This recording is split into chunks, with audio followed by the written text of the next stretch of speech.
Good morning, Arvo, or evening, random stranger. It is very early in the morning for me, but I am pretty excited because today we're going to be watching A Silent Voice. Now, we don't really do polls and voting on this channel except for very special occasions, and one of them actually happened recently, which is that we hit 1,000 subs. So I put a poll up in Discord and it was a nail biter of a poll, like seriously. And I'm gonna pull it up here, the results. Yep, there we go. With 32 votes, A Silent Voice came out on top. Maquia, a very, very close second with 7 votes. So yeah, the gods have spoken, and we are going to be enjoying another Naoko Yamada directed production, which, given my undying love for Keion and Kyoani, I'm very happy about. Unlike other series that I've reacted to or will react to, I have not read any synopses or descriptions of this movie. I can't quite remember if any of you did any recommendation write-ups, and if you did, I apologize because I can't really remember, but I will go back and look after watching this. What I'm trying to say is I know nothing, but I am expecting great things from this movie because, you know, typical Kyoani, right? They just pump out amazing stuff. Judging from the cover photo, it is set in a high school, so maybe a movie focusing on high school drama, maybe personal issues and self-discovery. Weirdly enough, if it had been a year ago before I started this channel, I probably would have taken one look at that cover photo and gone, oh, not for me, thank you. But I have since learned a lot about anime and a lot about how you should never judge anything before you've given it a go. And that anime set in high schools can completely change how you think about anime as a medium. So yeah, I'm looking forward to this. Alright guys, this is a time-synced reaction, so have your own copy of the show to follow along with.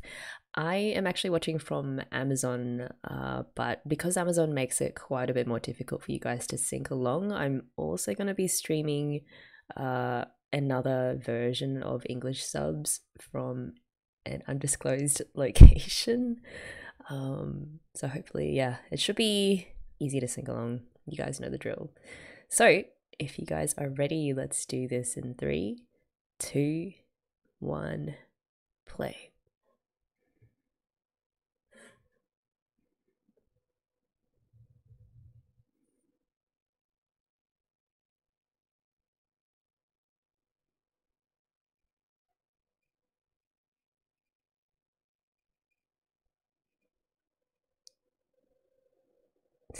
Get chills already whenever the Kyoto animation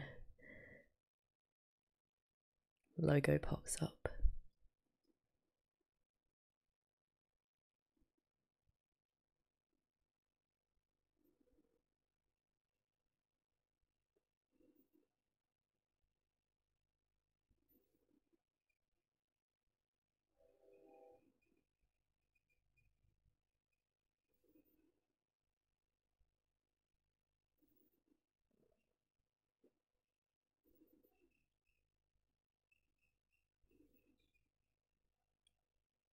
The shape of voice.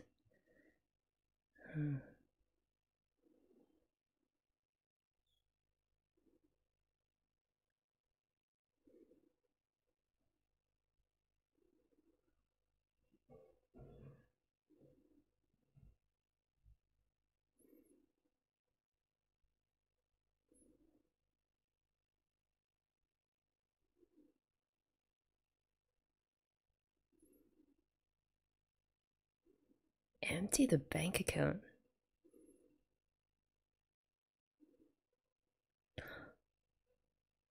Oh.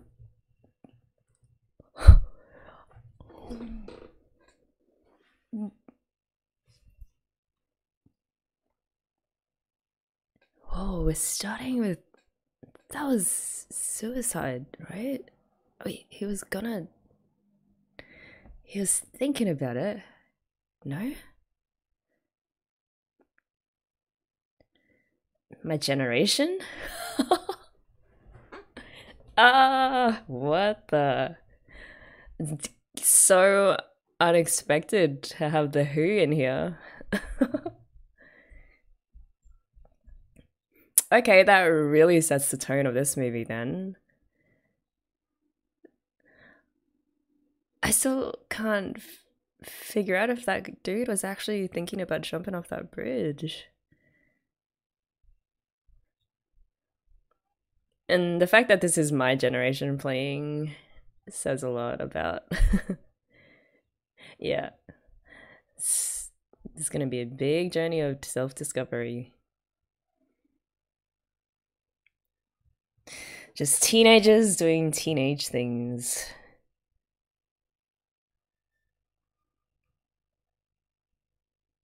Yeah, this is like a flashback to when he was younger. Because he.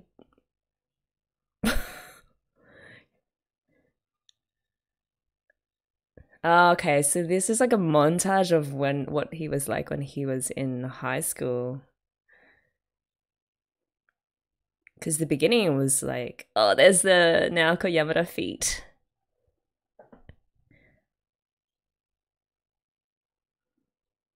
All right, so he was a bit of a Chad. Maybe even a bit of an asshole in high school. Yeah, because the beginning was definitely him working all these jobs, just adulting.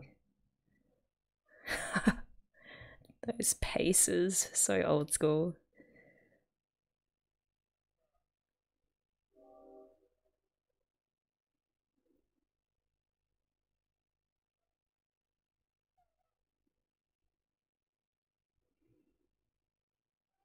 Is she the Mia of the class?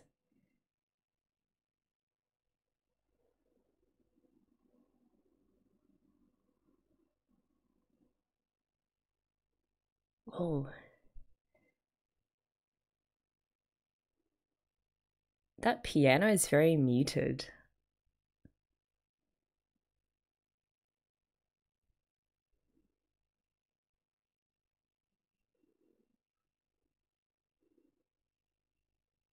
It's got the muffled pedal on that piano. I don't know why. I just find that interesting.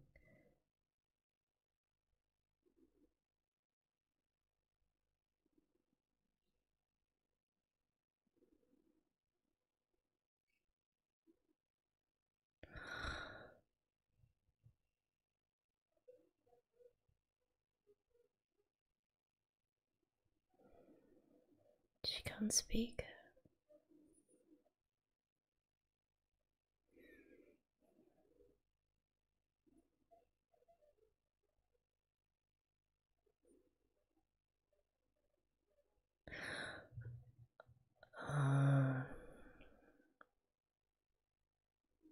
She's adorable.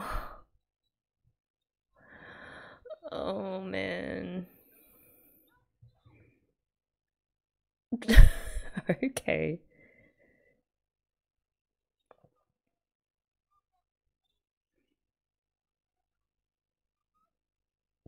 That is, I don't know. That sounded mean. What the?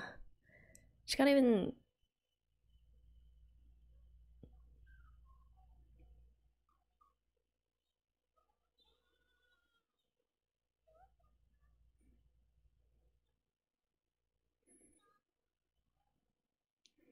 Okay, so it's Ishida and Sho.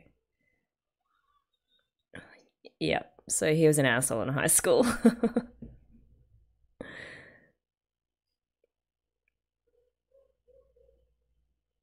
But how?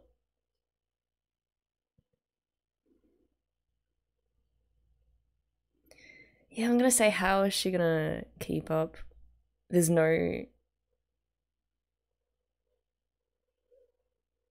special assistance other than what the students are giving her. Like, teacher's not even facing her when he speaks.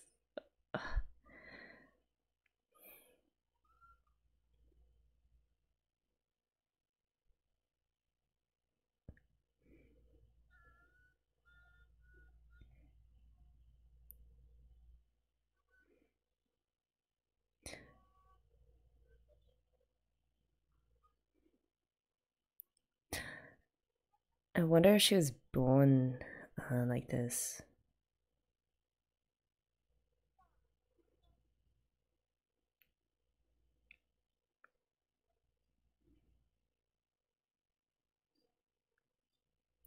That girl, man.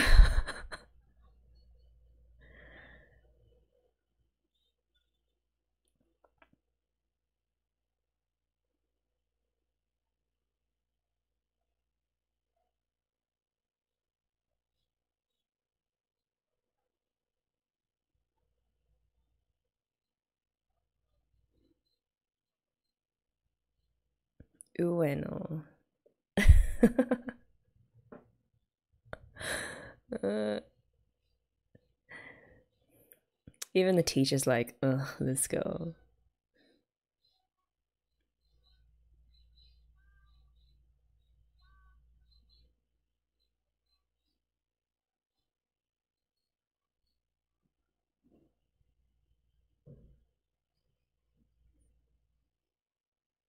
Yeah, he's cool.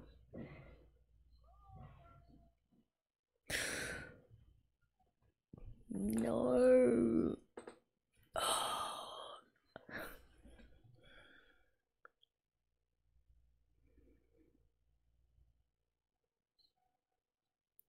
This looks to me like a totally normal school with no um assistance for people with disabilities. So how? I mean, she's amazing for even going to the school.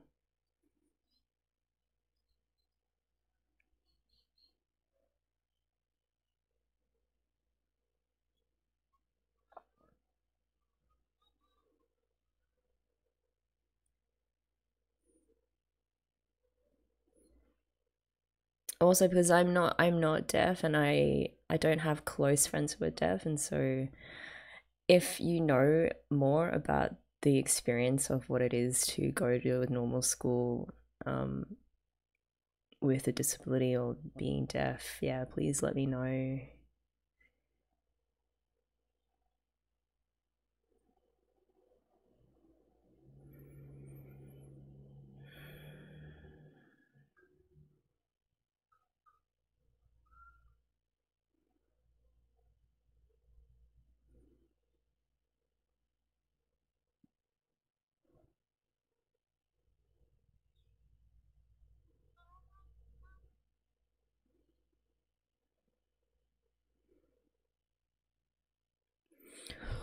Oh no, why would you do that to a person?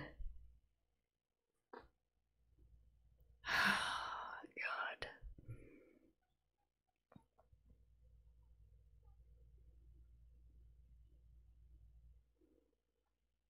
Oh. What? They have a class. Oh, and she has to stand up in front because she is the one deaf girl. Ugh. That's so. It's singling her out though. Doesn't that make it worse? I mean, it's good that they're learning.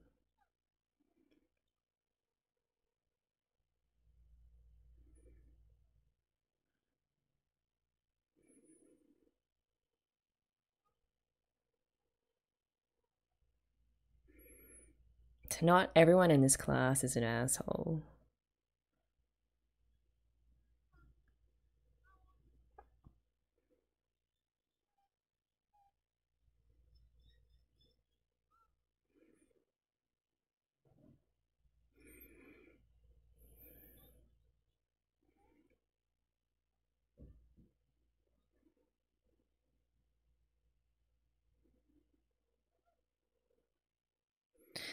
She says while she laughs at that.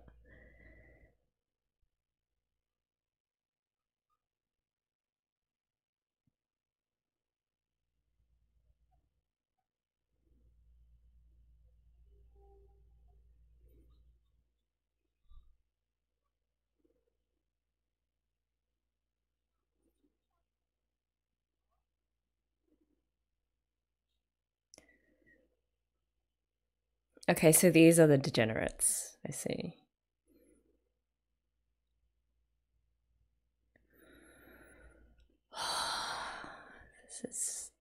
This is torturous watching this girl being bullied.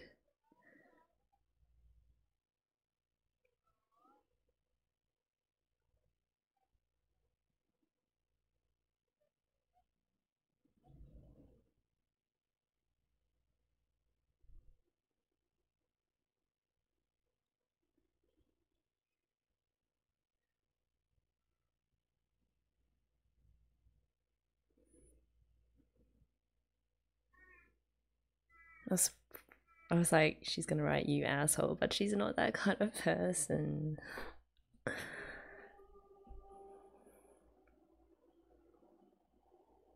And she's probably used to all of this.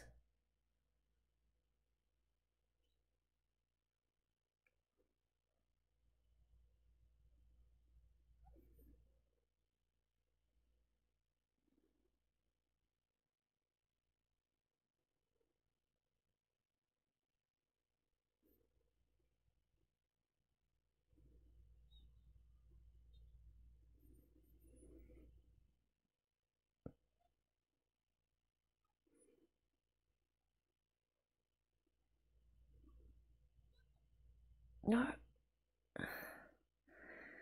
That girl, man. Ueno.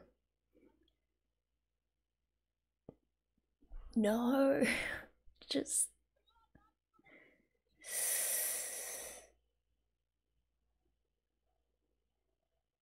Oh, fuck.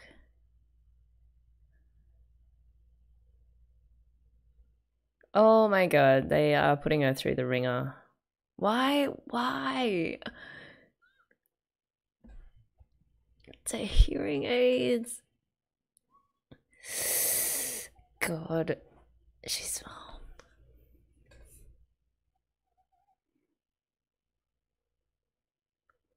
Oh, that was the overdoing it? Like actually making her bleed.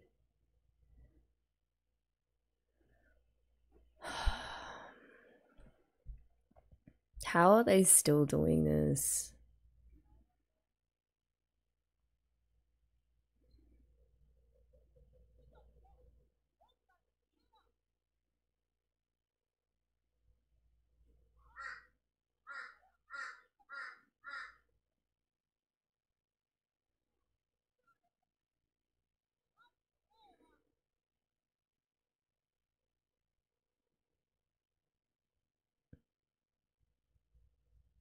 Was that the sign for friends?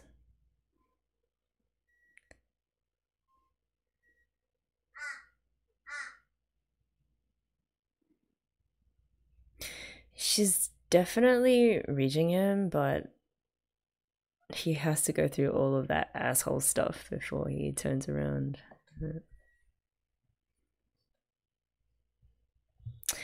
Killing him with kindness, but she really shouldn't have to do that. Like, it's not on her to make him understand how to be a decent human being.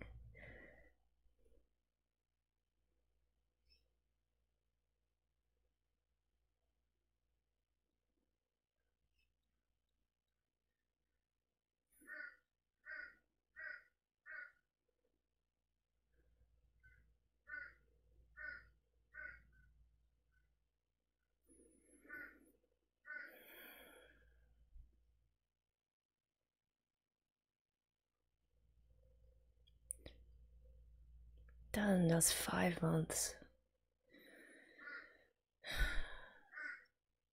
It's so crazy how the adults or the teachers are so completely oblivious to all of this, and I guess that's how it happens. That's the norm, right?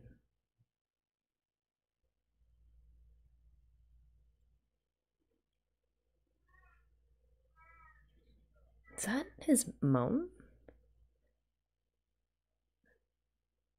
Like he was thinking of.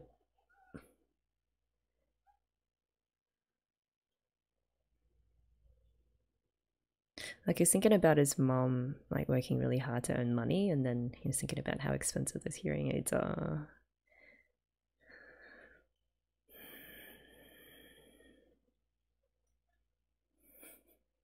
The bystanders as well.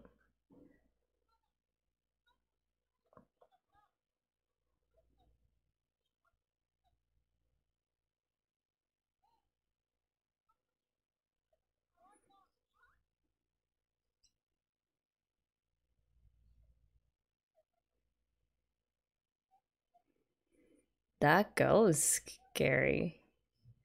Like, she looks nice, but she's like a viper underneath.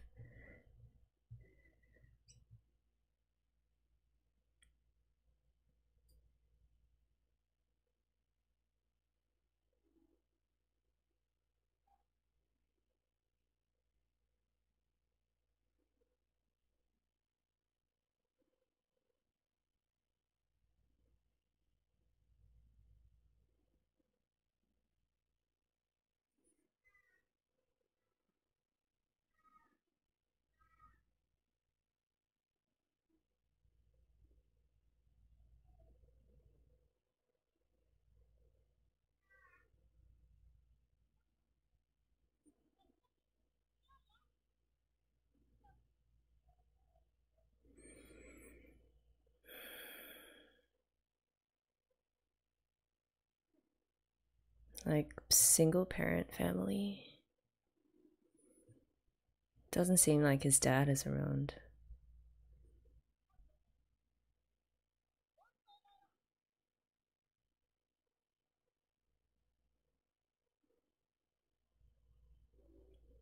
Oh, go mom.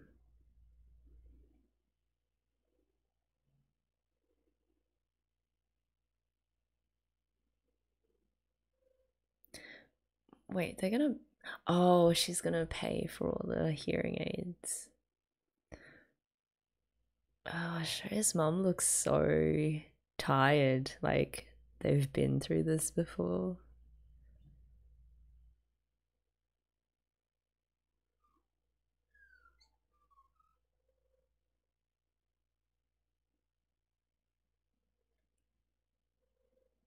I love how you could tell so much from that conversation with no words, just the hand gestures, which, given what this movie is about, is very appropriate. Like, his mum was gonna make him come over and apologize, and then Show's mum was like, don't worry about it.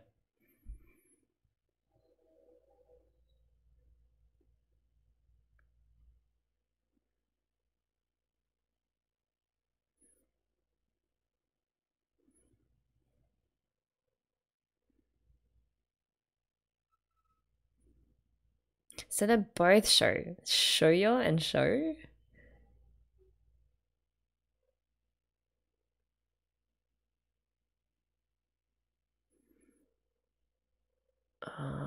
He was bullied as well. Did the exact same things to her. So I guess he came from another place. It's like the new kid.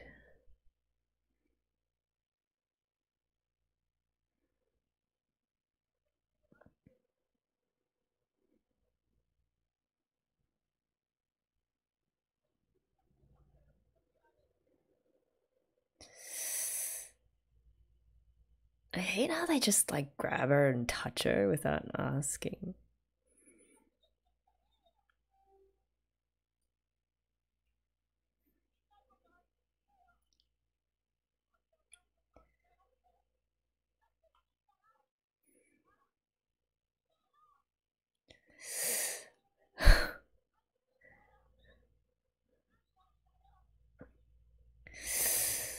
Oh god.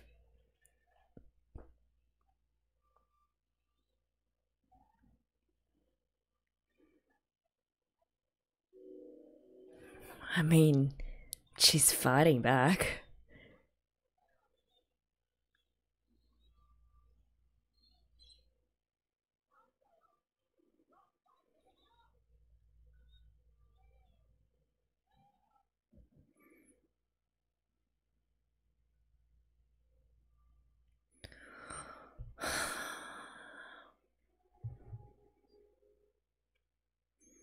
That last hit that she did was just so tired.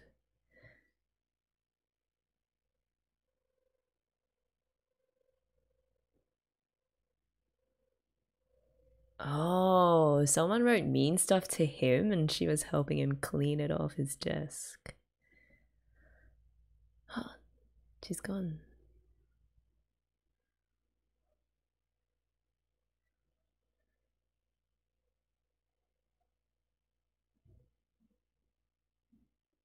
They have flower duty.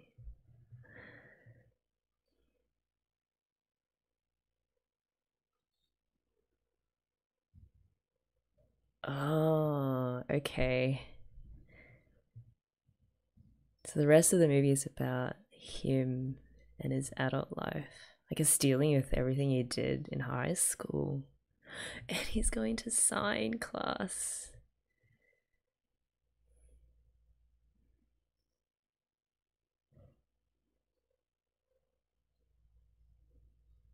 Oh wait, they are in high school now, sorry. They're in high school now and that was primary school, sorry.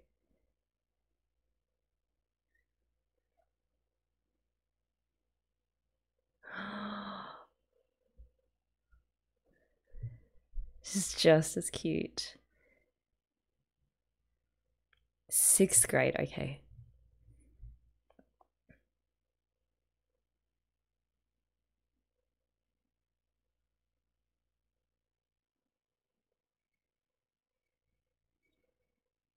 Oh, I can't blame her. She's like, not again.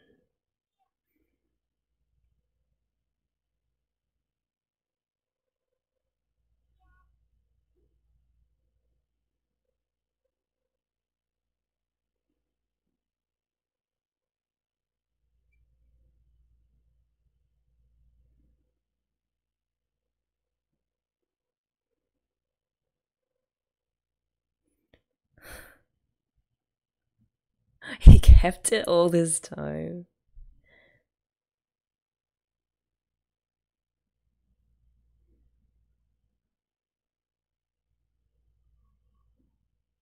Ah, so he has been learning.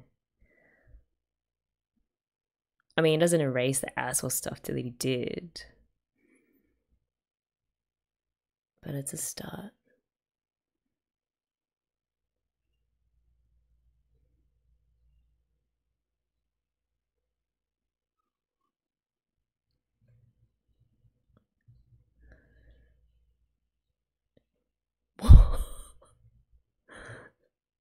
That was such an instinct.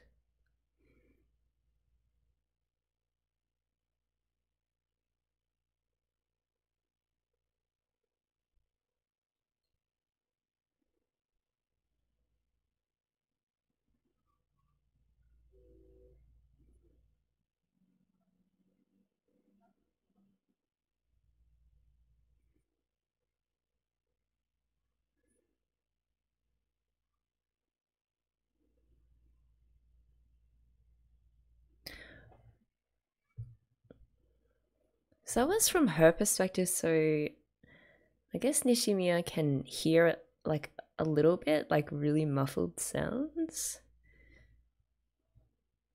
Who is that little like muffin? So cute.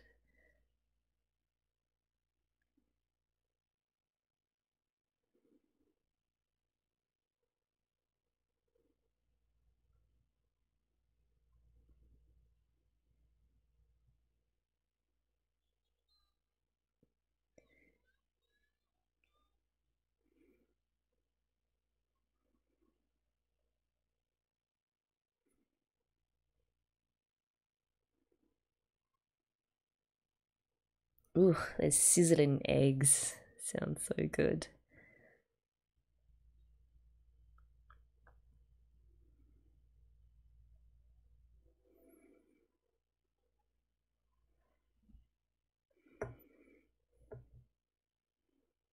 Oh. Oh, that was the money for the hearing aids. Oh my god. He spent the years. Wait, she knew?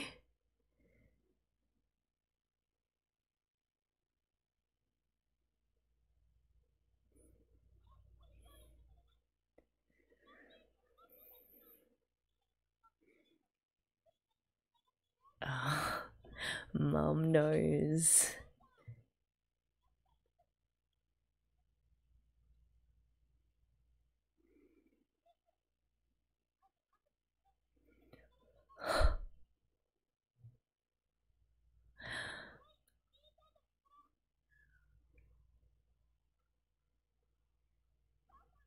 What was that?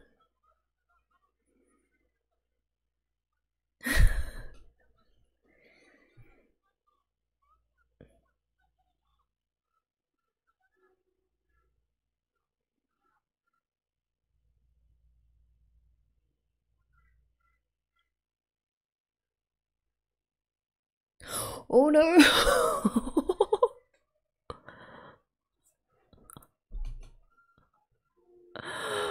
Oh man.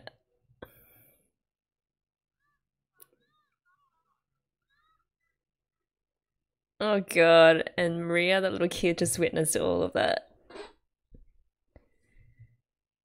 Oh man. Oh. Like, no regrets?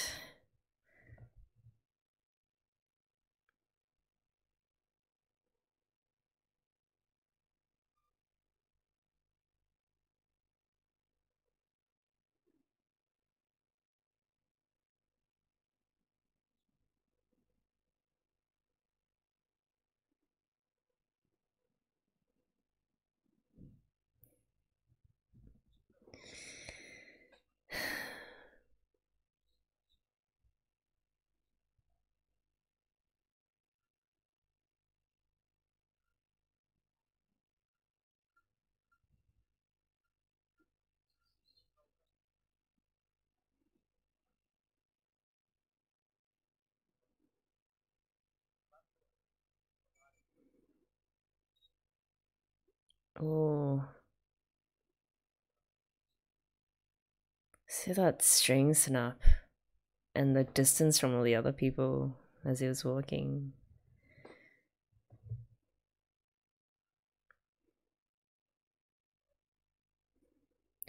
This is sort of what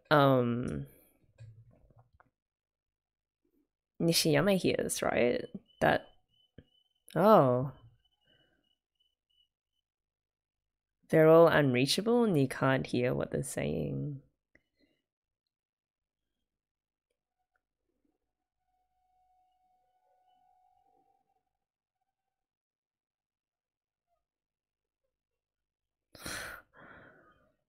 This is, oh, this is wild.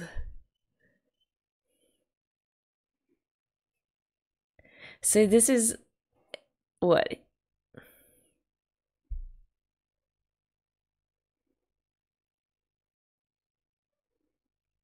These are people that he hasn't connected with?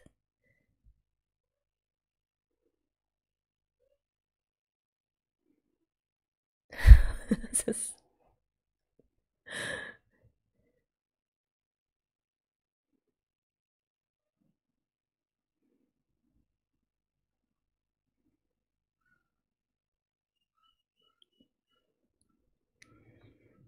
Even the friends who he was bullies with just all abandoned him. Or maybe he abandoned them. I don't know.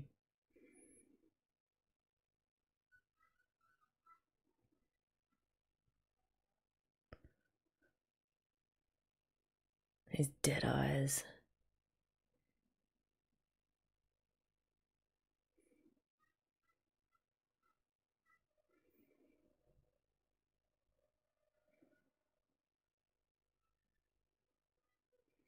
Are those exes just gonna keep following him around now?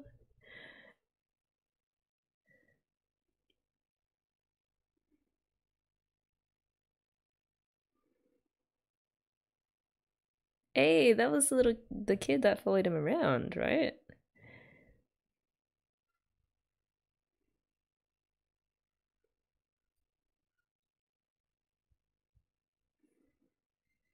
NishiMIya, sorry.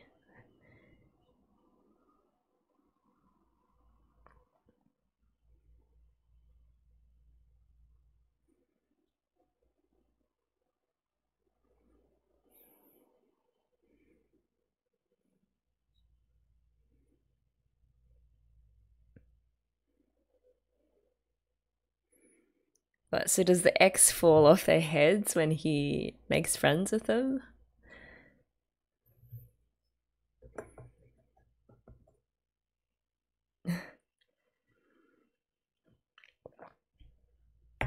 Where does that little kid come from?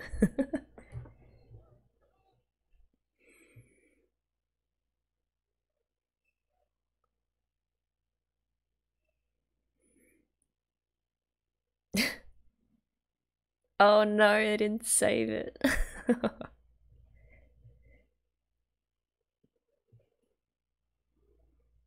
Hmm.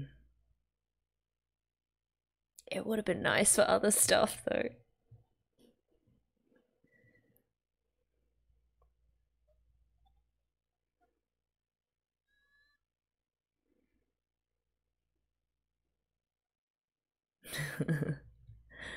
That remade calendar. Oh man. So when it's crossing all off those days at the start, they hadn't actually happened yet.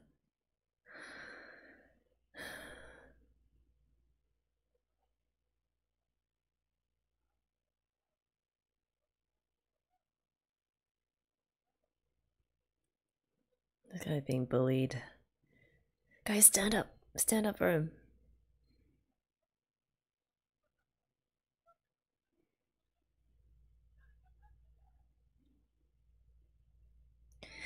He's gonna do it.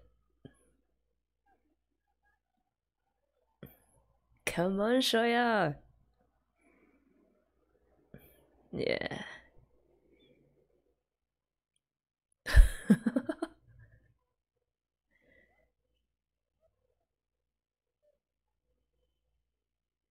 I mean, that's one way to resolve that, but yeah.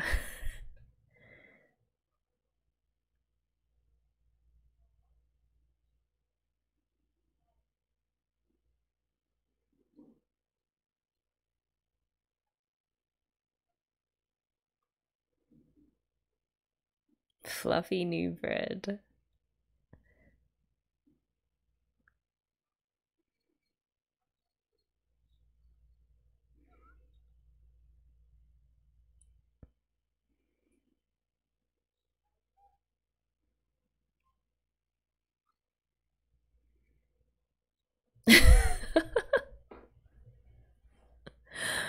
Oh. Oh, is this a new protective friend?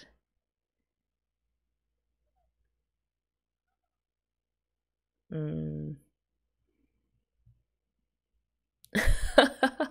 She's like, I'm protecting her from assholes like you.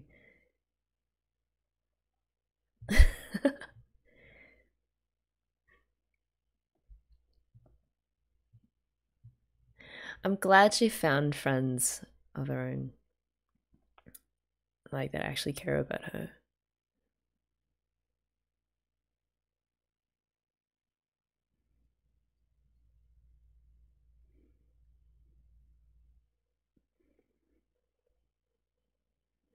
It's funny how much he's thinking about her now.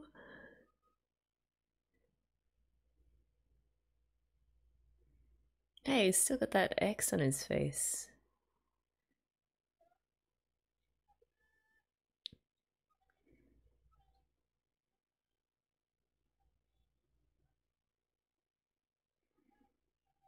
Get out of the middle of the road. Just expecting this bus to come and hit him. Hey.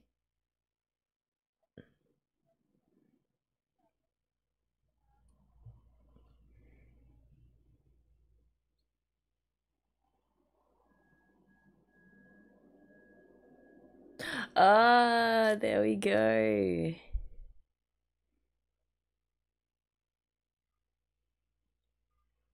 That was a really interesting sound that they played when he stared at this guy and then they made the connection. It's like a really high pitched, I don't know.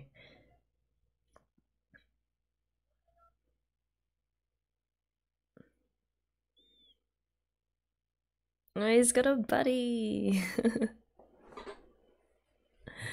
It's cute.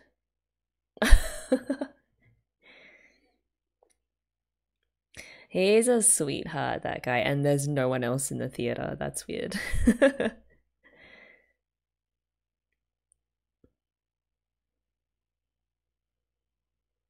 Okay, I missed his name. Oh, he's just a bundle of sunshine. I love him.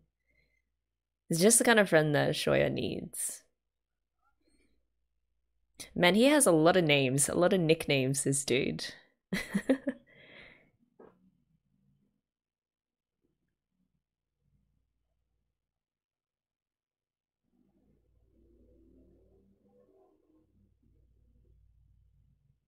Best friends already. Nagatsuka. Okay.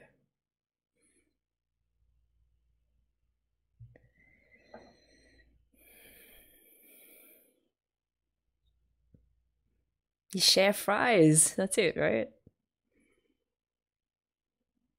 I obviously watched way too many gangster movies. His special friendship handshake.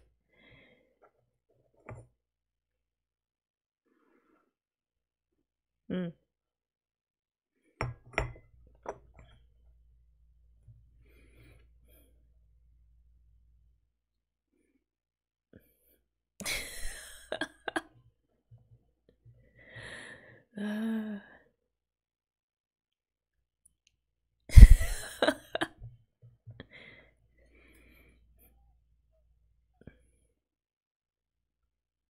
Oh?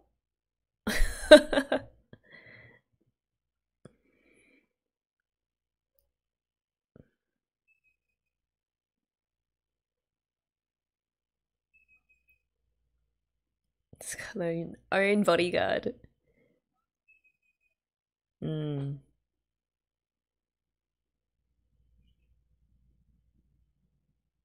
He's like, wait, is that what I'm doing? Just trying to make myself feel better. Oh god, no.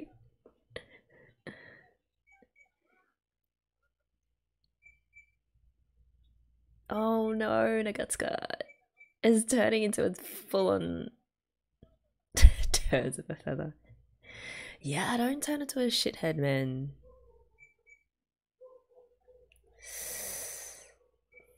That's loyalty carried out too far. Oh, look at little grandma's at the back.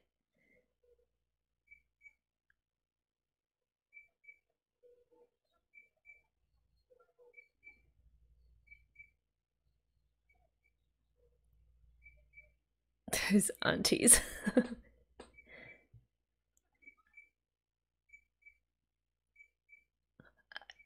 Alright, just run.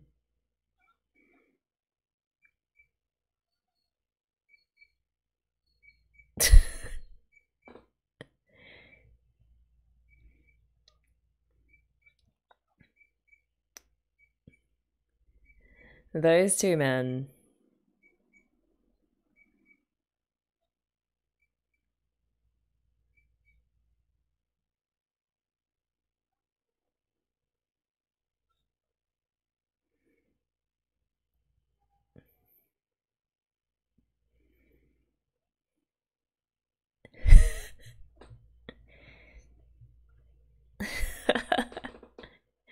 He's gonna go learn some sign language, get the real stuff.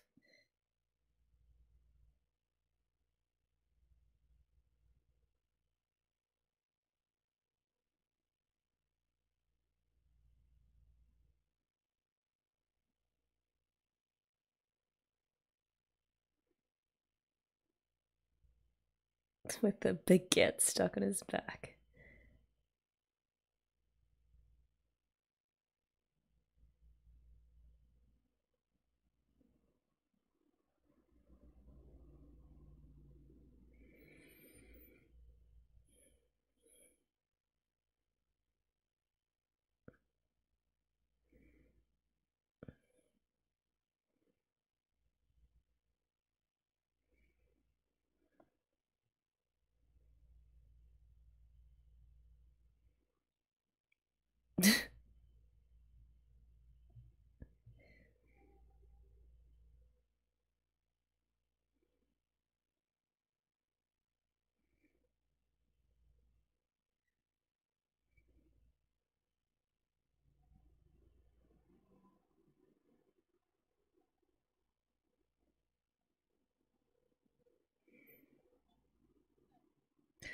No, not again. Book's been through it, eh?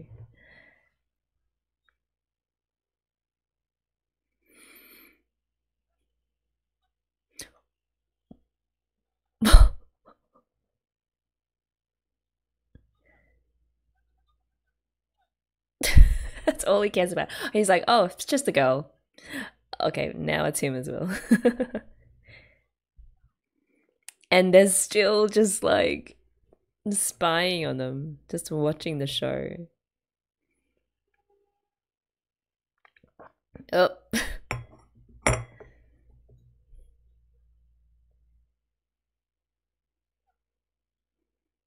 How does it always land on his head?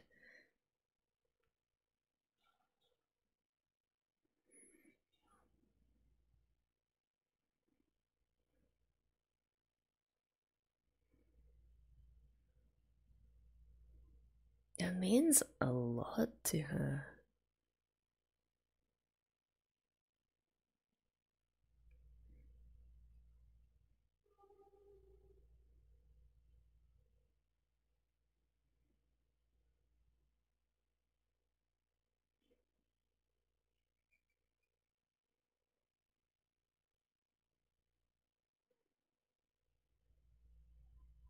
Hmm?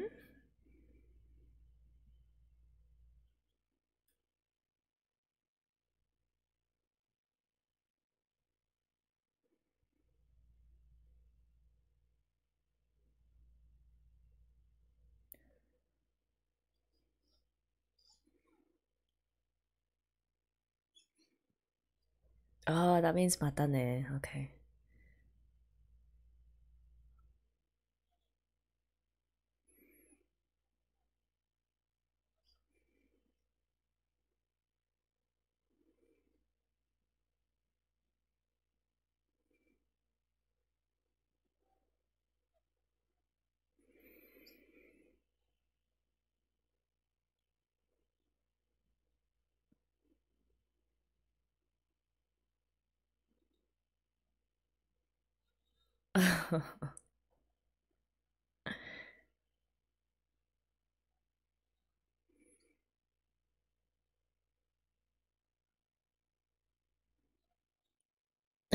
His mom doesn't care.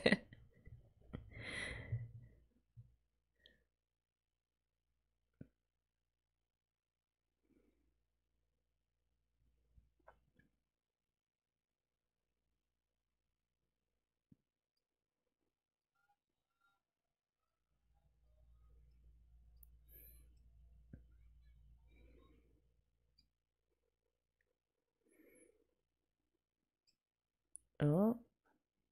Wait, he's homeless?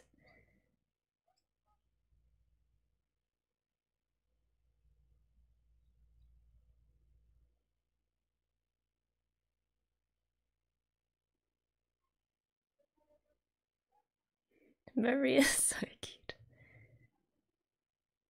He doesn't have a home. Or he got bullied by someone.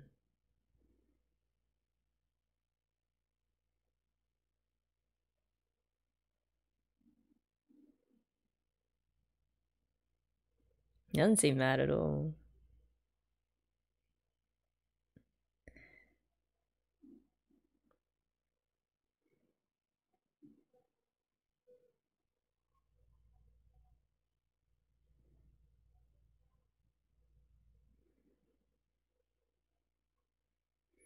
Wait, was he worried that it was his other friend that did it?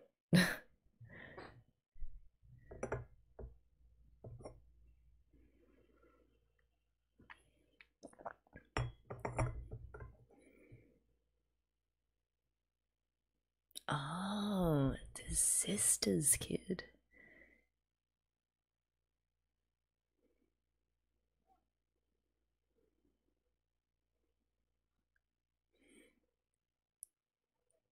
Just taking in random kids off the street now. I love that. It doesn't seem like they're well off, but they're very generous with just taking in people. Oh, Oh.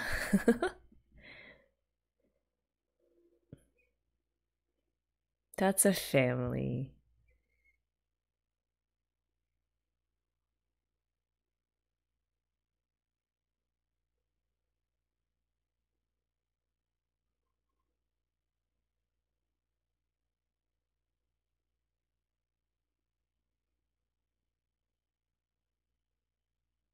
He's jealous?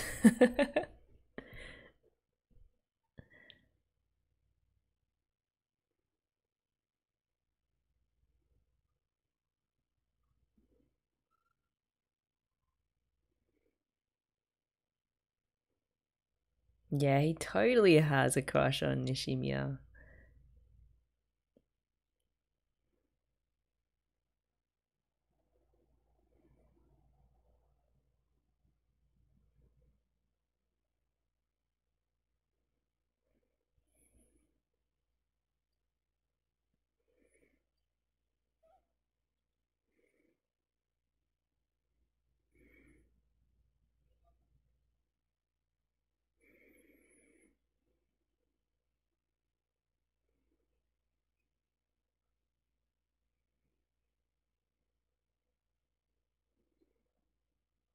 Hmm?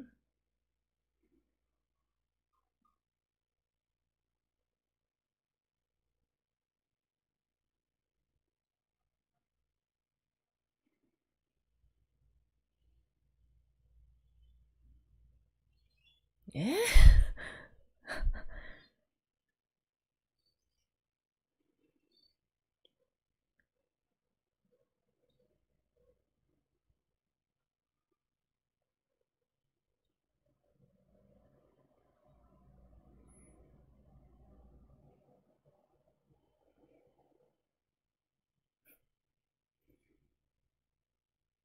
Oh, same thing that he said to her.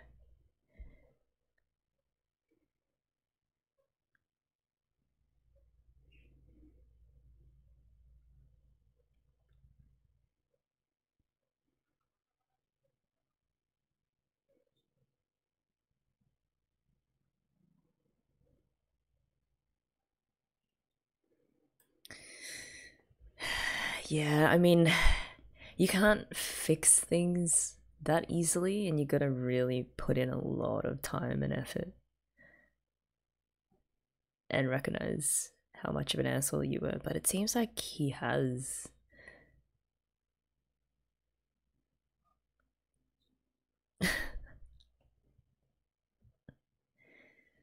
I don't know about that.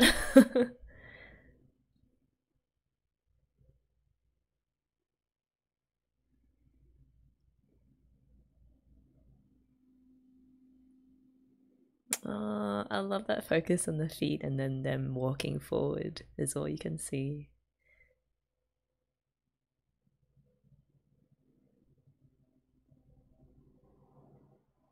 It's a beautiful shot.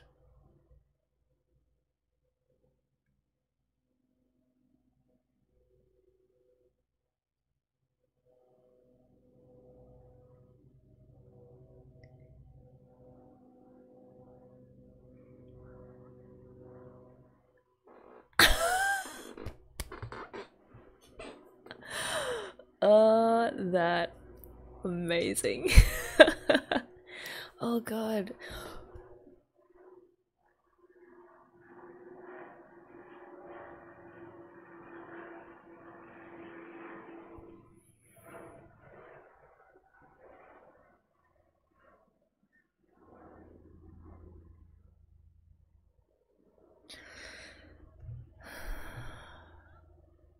Oh man. Little sister.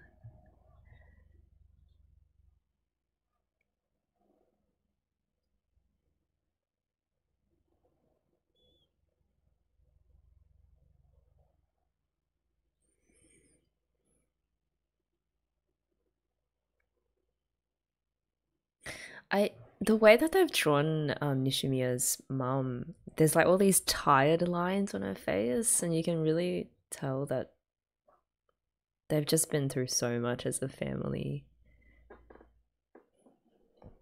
probably because of the asshole kids from like the start. And other stuff too, like there's a lot of challenges.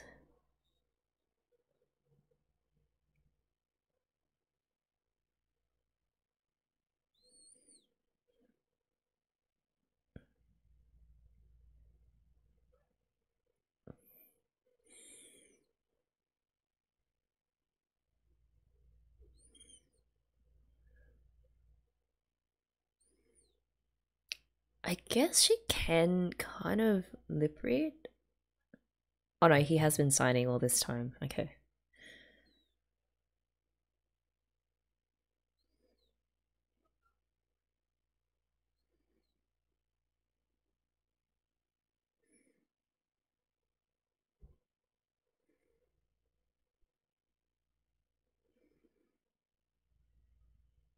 The nice girl.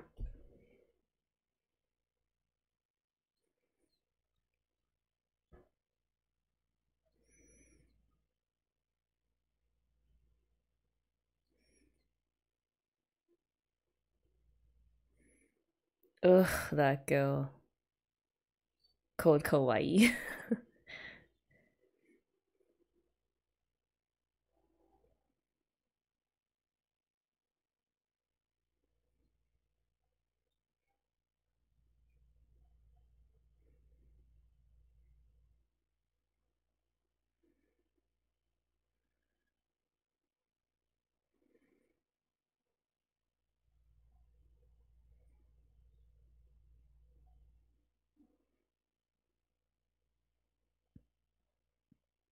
Dude. It's probably from a rich family.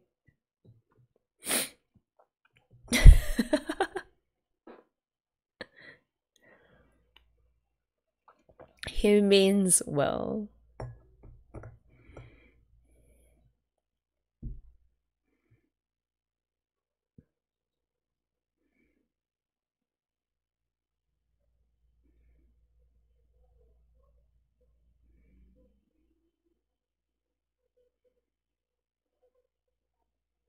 Why are there's never anyone else in public?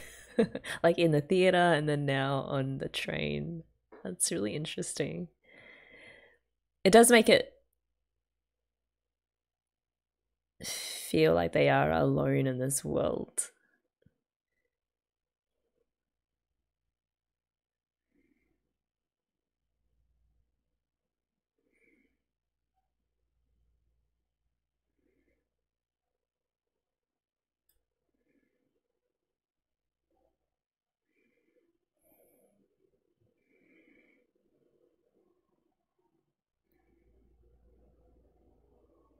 Just stare.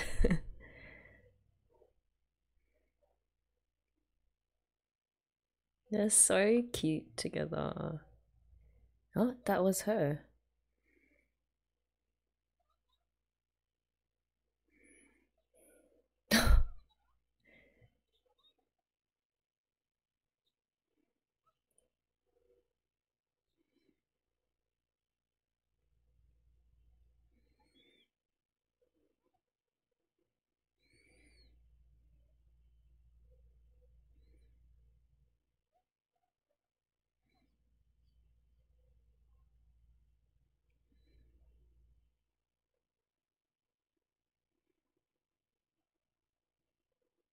Where did she go?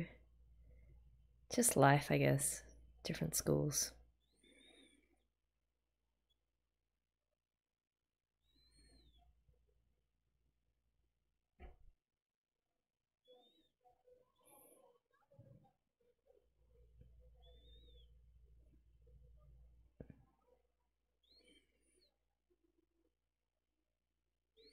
Is he like, oh man, I wish I could talk with her like that? And then he's like, oh, yeah, I really wish I could talk to her now.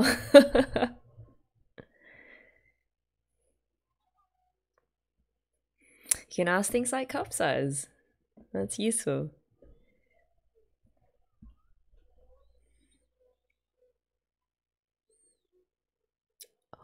Ueno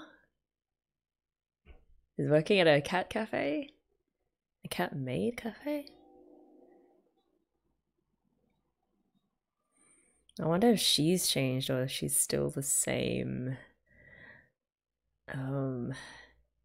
mean girl that she was.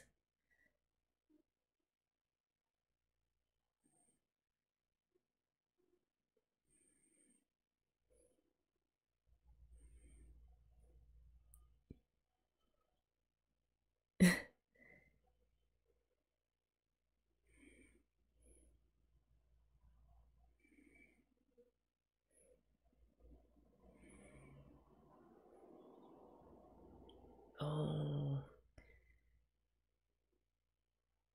that would be interesting though. I don't know if it'll turn out well though.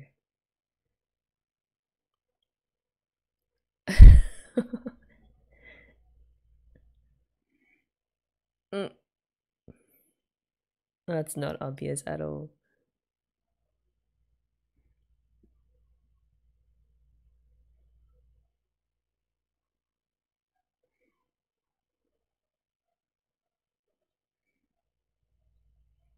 Why is he holding that flower?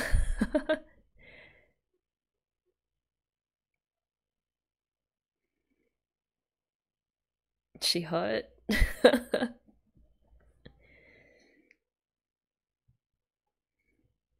Partners in crime. Like bully corporation. Why is she embarrassed that she's working here? We didn't recognize her. What?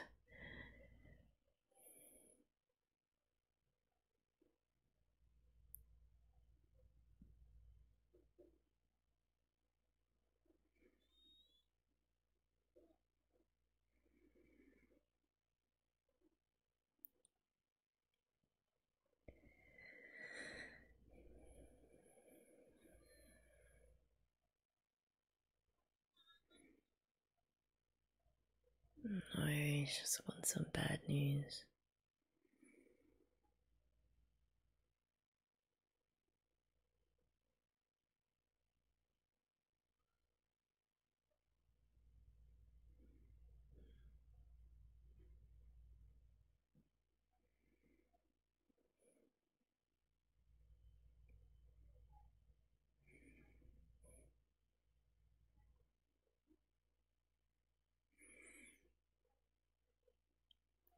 Okay.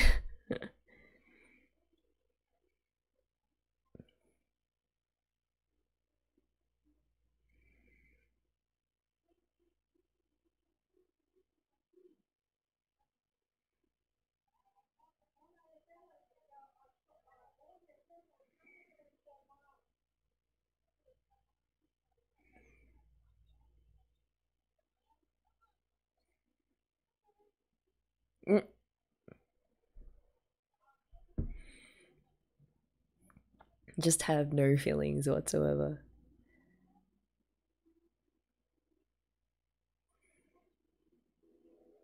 Was that focus on the closed fist? Is she a bit nervous?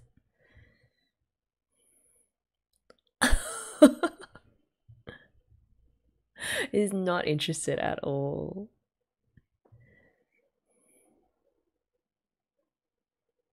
Yep, she hasn't changed.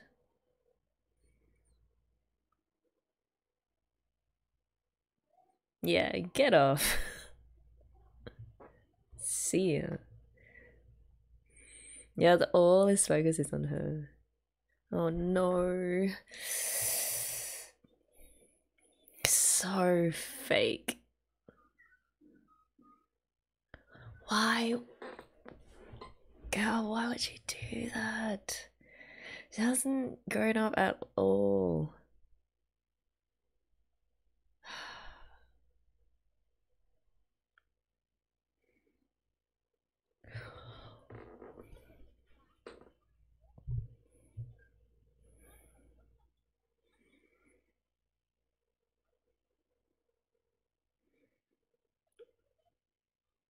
Did she hear that when he said they're friends?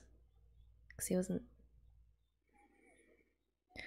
What is wrong with her? Jesus. There's that question again. Are you doing this to make yourself feel better?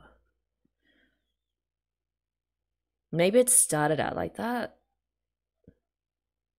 But I think there's something genuine there now. Wait, did she give those hearing aids back?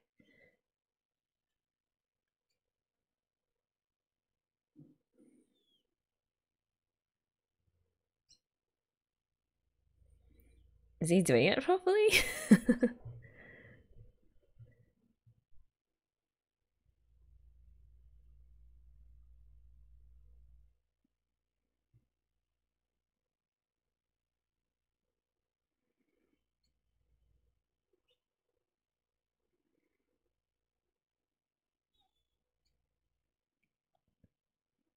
Oh, hair tied up. This girl is too cute. Wait, that's where she sleeps? In the cupboard?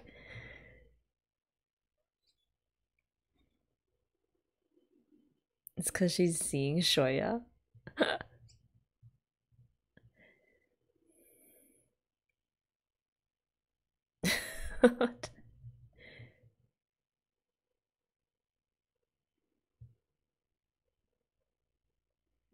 Oh, I read that as massive outbreak of crap. It's carp. Okay.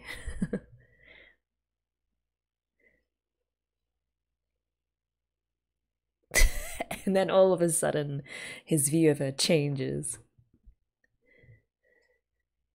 He falls in love because of this ponytail.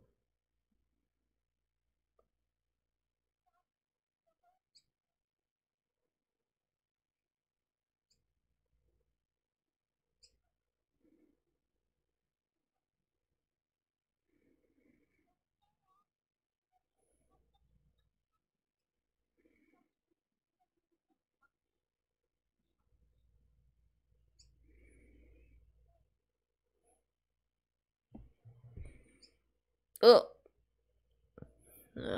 what?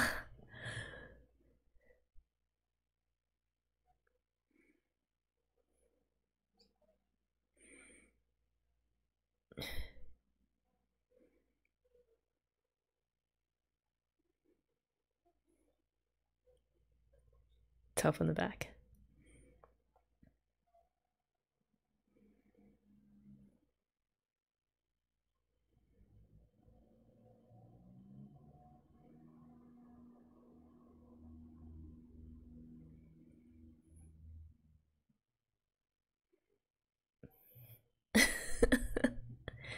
It's edible, yeah? No?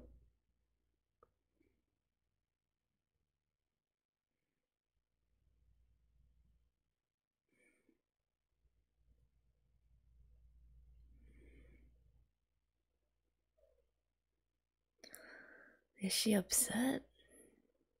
Is she nervous?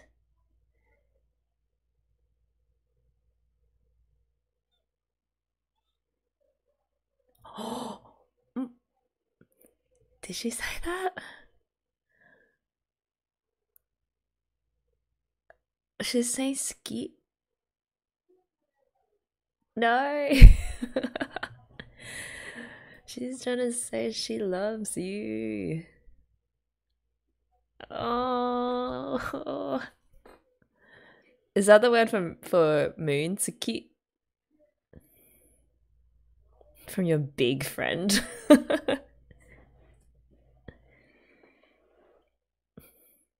He's clueless. Oh, she is so brave though to even tell him. Now she's mortified.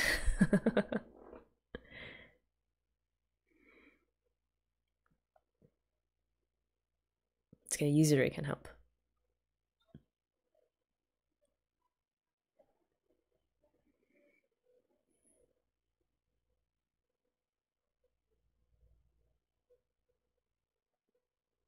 As the moon, Suki.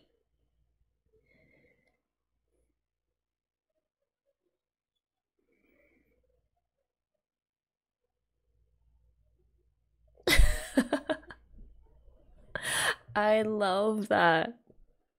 How he thinks they're talking about NishiMIya, but it's actually this girl.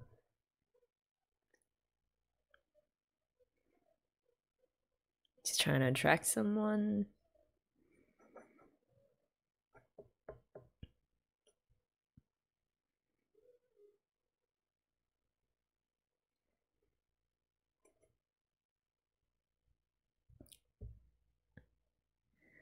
Wait, isn't that the dude that stole his bike?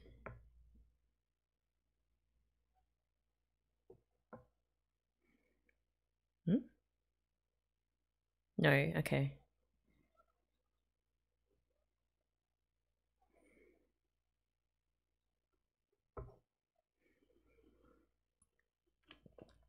Yes.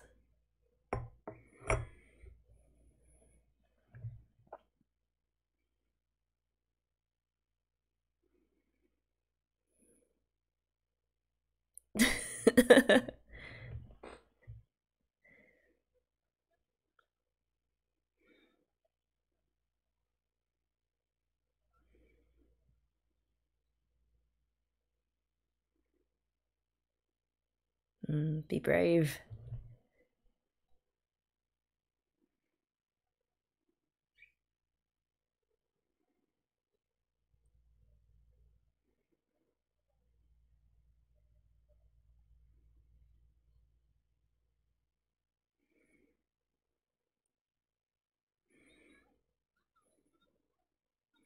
So, like, a bunch of them from before are getting together?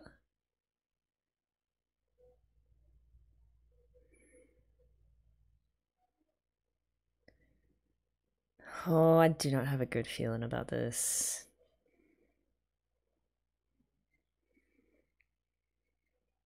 They're gonna play some other mean prank on her.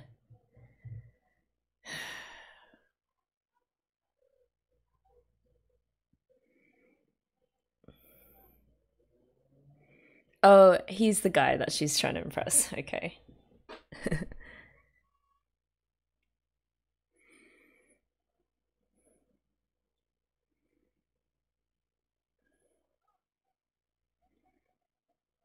Mm.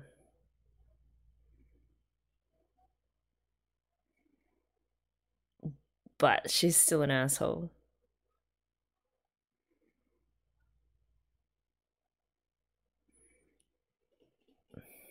This roller coaster, like a metaphor for life. Once you're on it, you can't get off.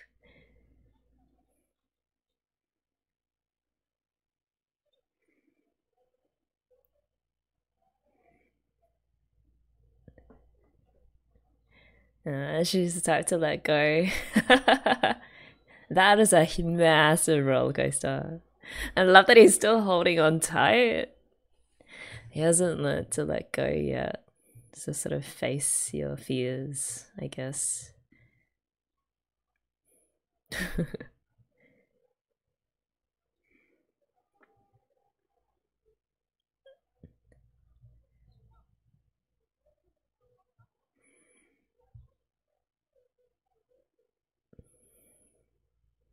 It's weird that they're praising him for that. Like, I mean, yeah, it's admirable, but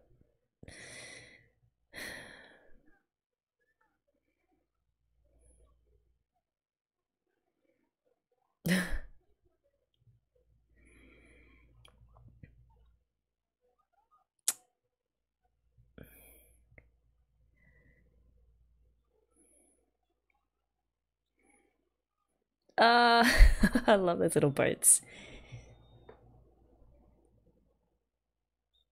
Oh, mate. And Ueno is still with that cross over her face. Oh, not anymore. There's discovering the little joys in life.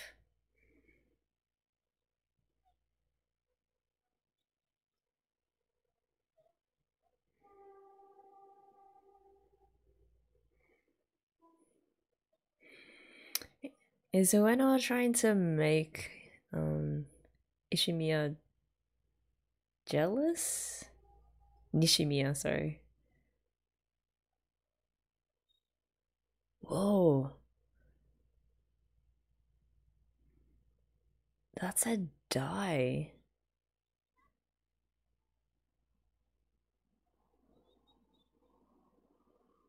Whoa, so the exes can come back.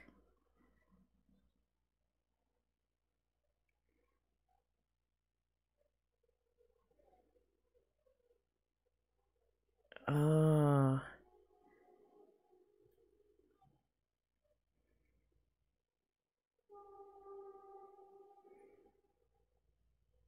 Maybe there are certain people that you shouldn't reconnect with.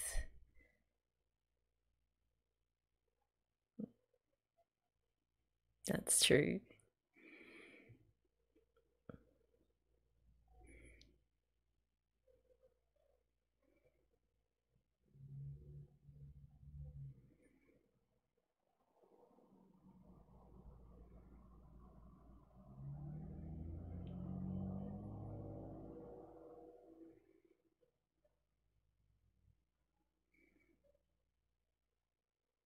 Ugh, just blame it on the girl that has nothing to do with you being a huge asshole.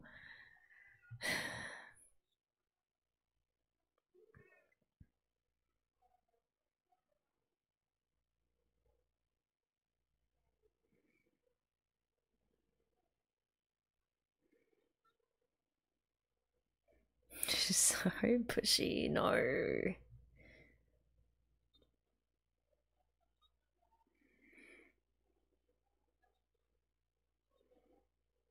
I wouldn't trust her to go anywhere with Ueno. Come on, Shoyo, you gotta go protect your girl.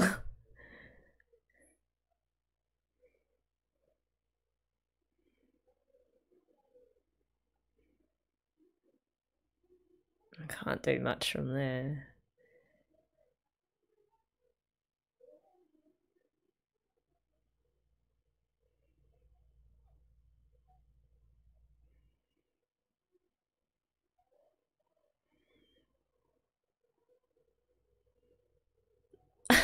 More spying.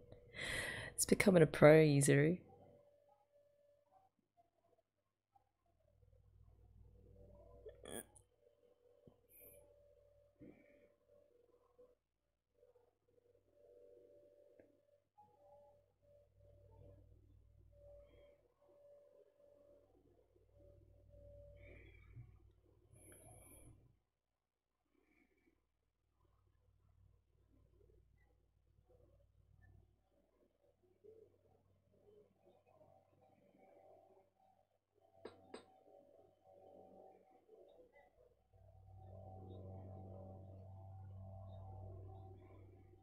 Oh, maybe she can't write or read, like dyslexic?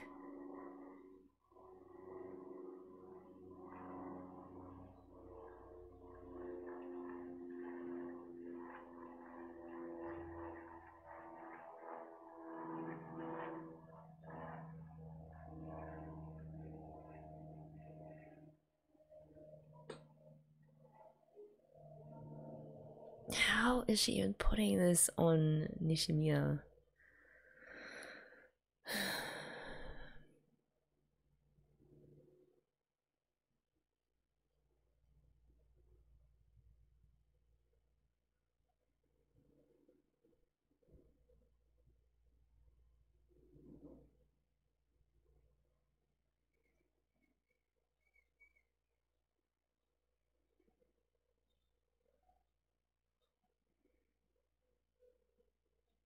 She doesn't hate her. I mean, NishiMIya doesn't hate her. She hates herself.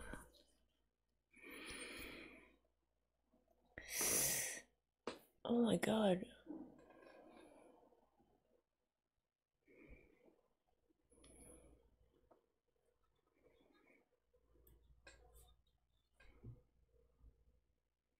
This girl man needs therapy.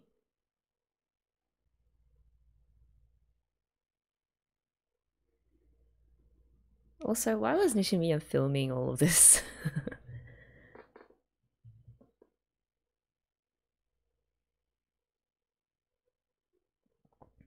That whole putting all the blame on NishiMIya for causing their childhood to fall apart or their friendship group, whatever, that's bullshit.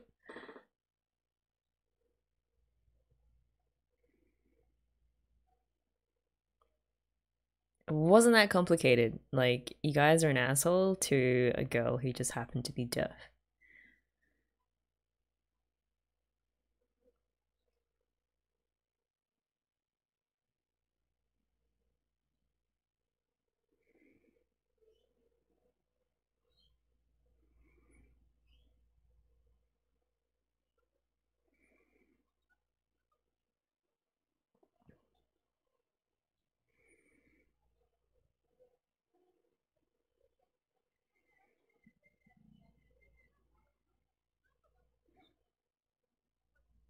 What is her problem?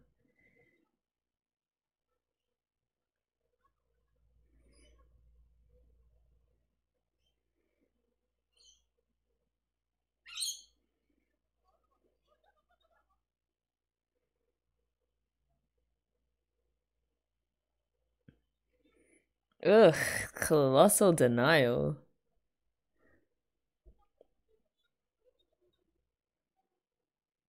If anything, she did nothing and she kind of laughed on the start as well. Oh my god. Man. He's not gonna say anything back about it though, right? Because he feels so bad himself that even if this girl, Kawai, is saying making up stuff, he's not gonna correct her.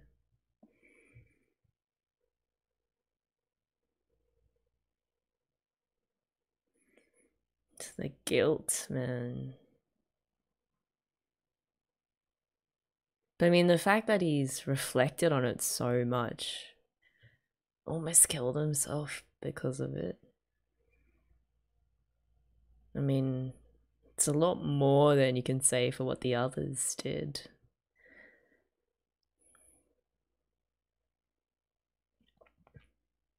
Because the other kids didn't really change.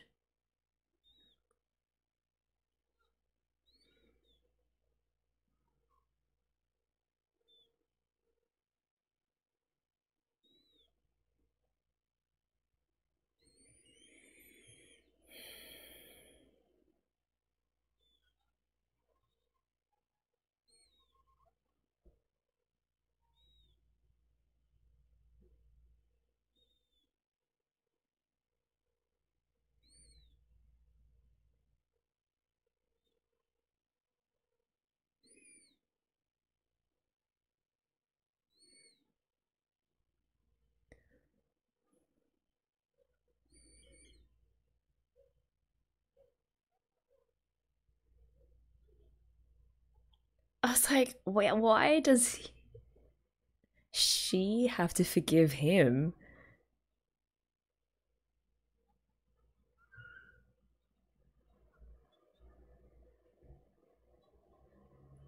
Okay, this bystander syndrome. Trying to lessen your guilt because you weren't the one that initiated the original bullying. Yeah.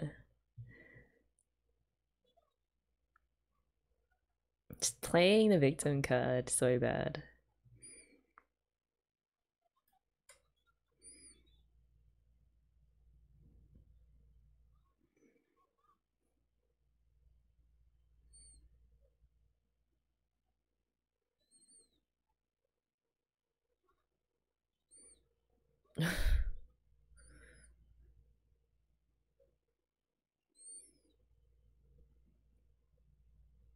And then he is trying to take on all of the guilt, which he shouldn't, even though he did play a big part in the bullying. Yeah.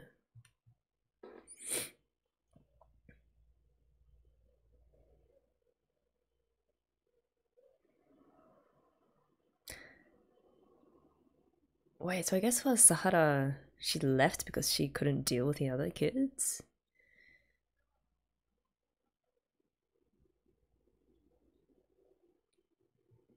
Damn, he's just shooting out these truth bullets.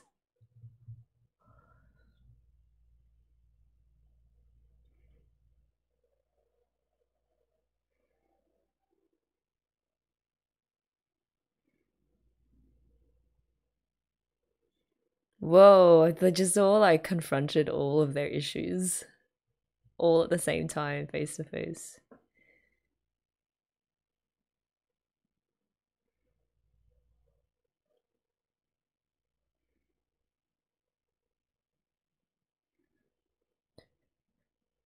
Yeah, man, him too.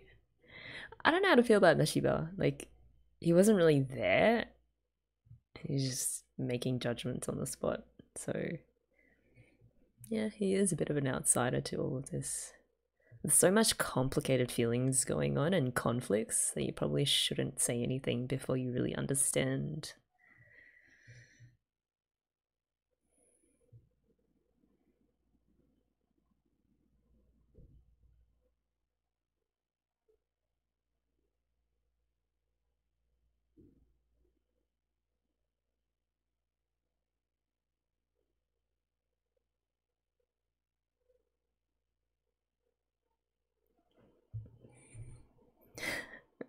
Abachan. Ooh, a special Abachan concoction.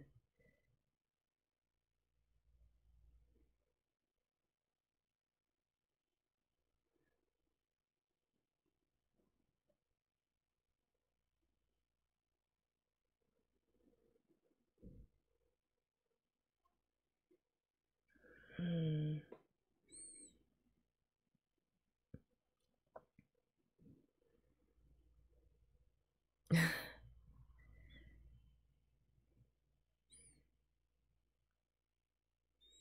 She's doing it for her sister. Oh, that's interesting. I guess how the sibling, without a disability, how it impacts them growing up.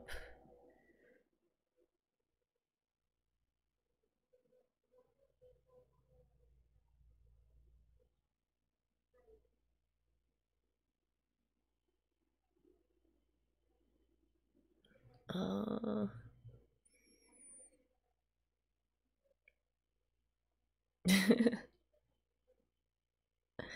That was sweet. Just a Barshan's gentle nudge to be like, hey, you've got to live your own life as well.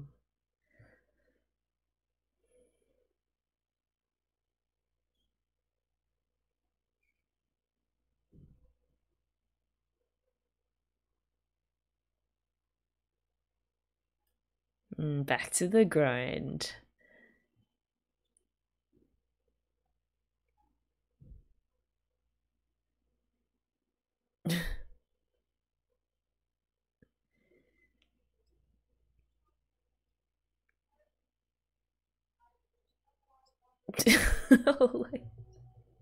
What a pickup line. This bread, it's just like you.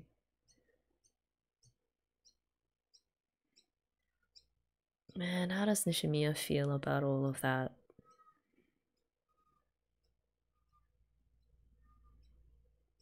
I mean, how much of that conversation did she get, you know? Because they weren't signing.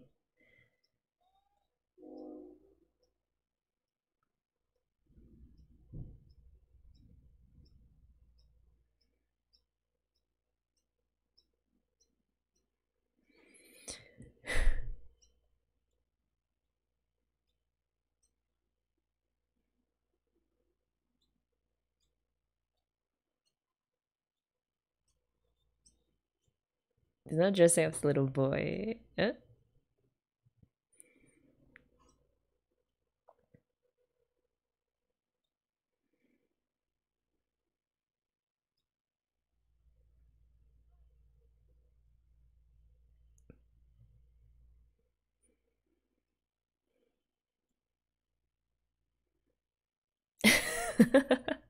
He's like, I gotta see her.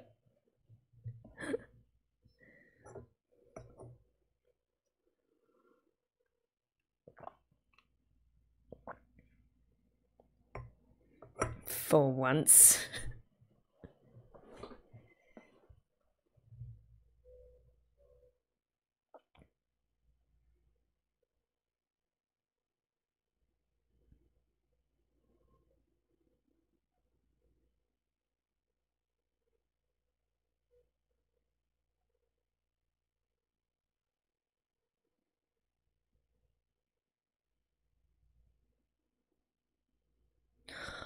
Did Obachan just die? What?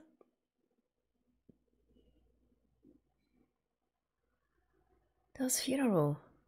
No? Oh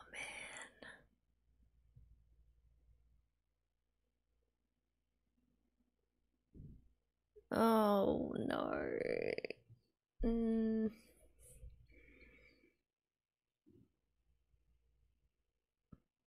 Just right after that scene as well. Oh god. She must have been such a pillar for their family as well. Just wise words of wisdom.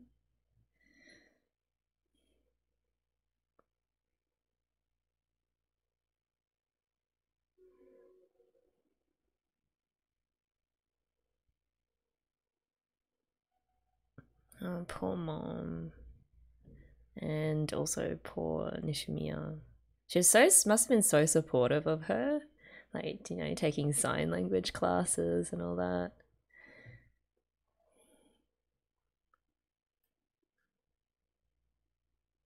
It's butterfly symbolism.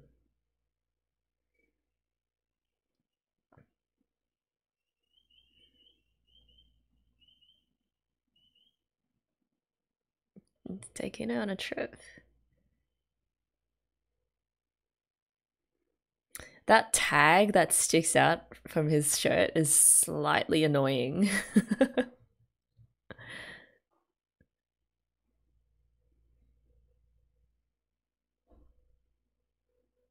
What is that place? Oh, it's a museum of some kind. Wow.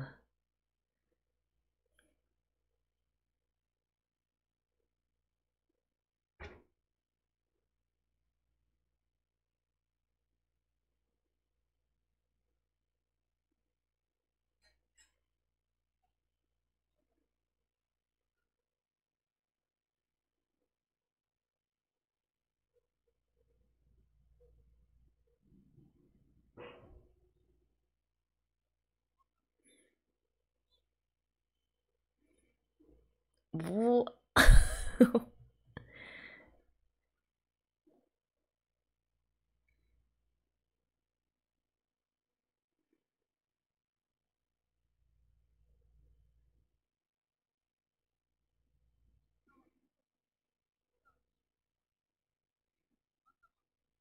Oh, I love how the sun's just blocking her.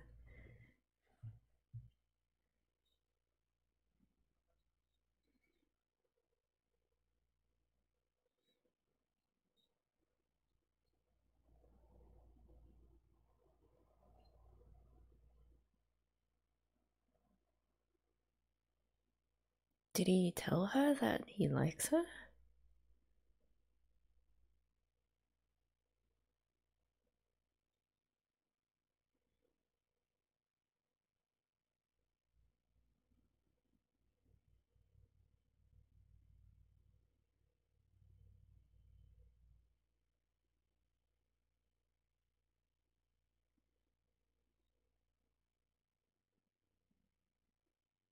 Just, it takes time, mate.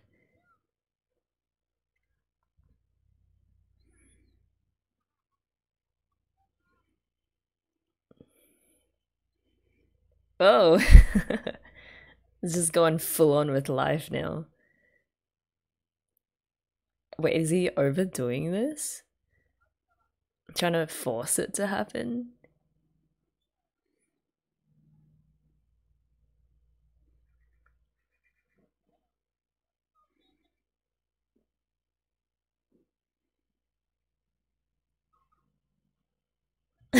Oh no.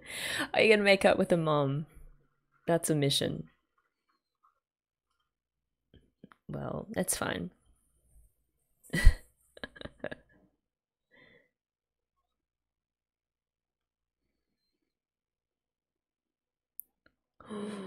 Murder in her eyes. Yeah. It's fair though, like you have to wonder what his game is, you know? Like why are you trying to pull something with my daughter?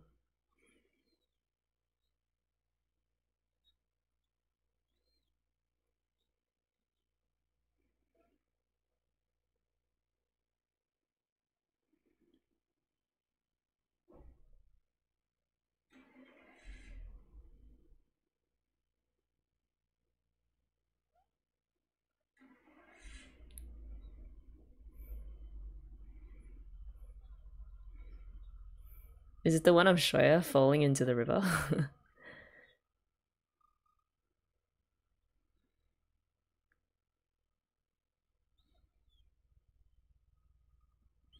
Well, he survived murder from the mom, so that's a step.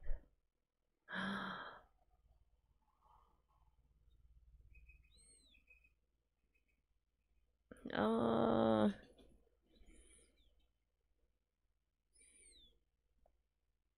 it's like family outing. They're alone. Who's that? Was that Ueno?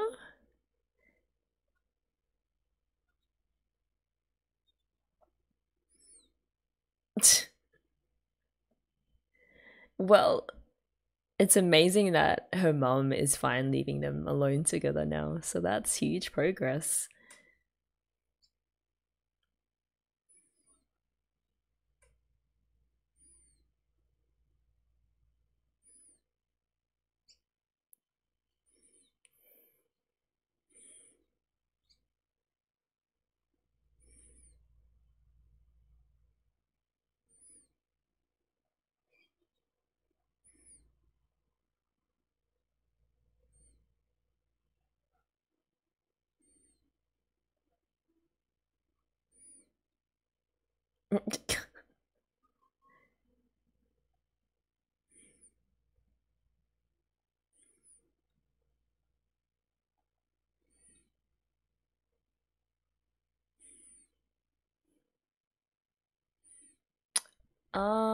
She's feeling the fireworks through the vibrations, so she can enjoy the, I guess, the crackling and the sound as well.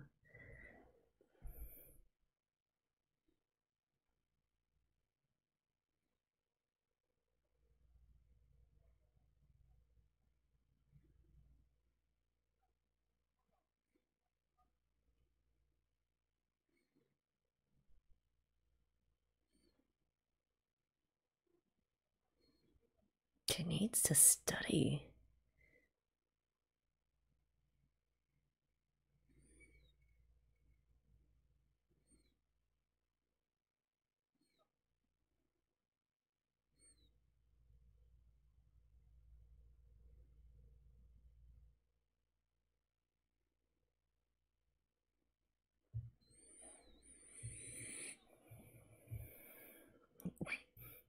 The mom's like, "What did you do to my daughter?" That was weird. Where did she go? Did she really have to study?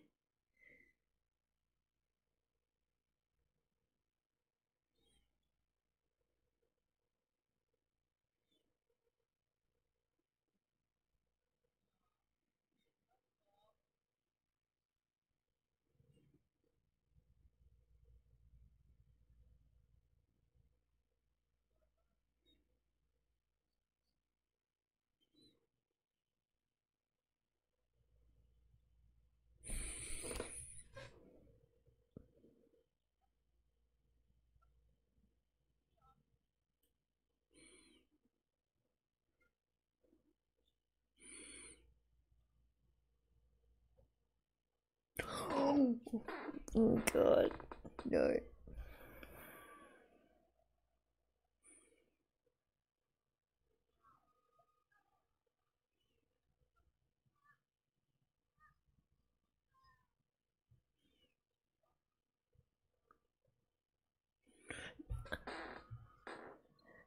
Don't scare her. She's...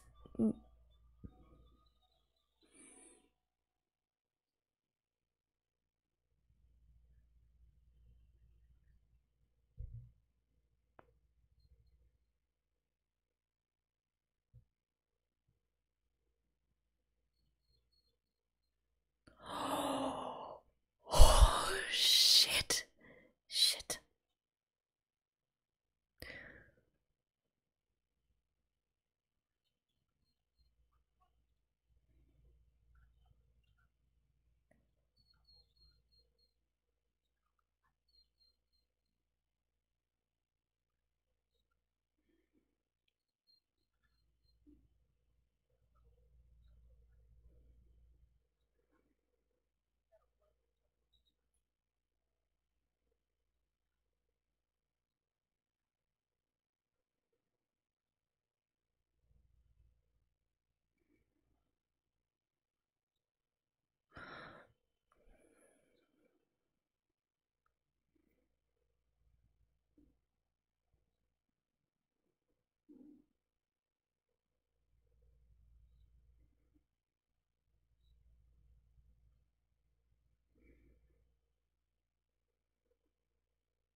Oh god, she's reaching it. She's reaching. Okay.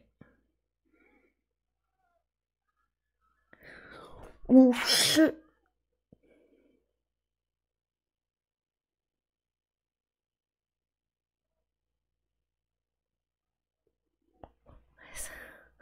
What is...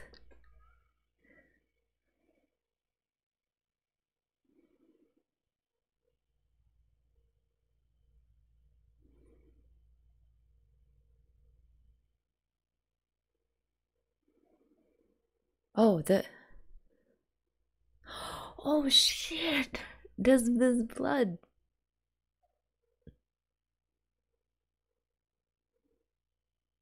But there's water underneath.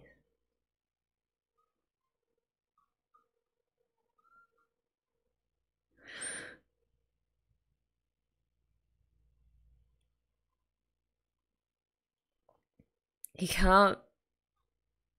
Okay. He's in hospital, so...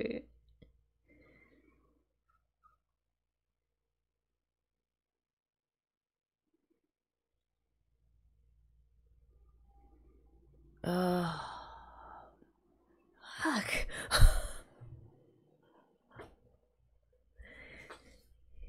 Yo, man.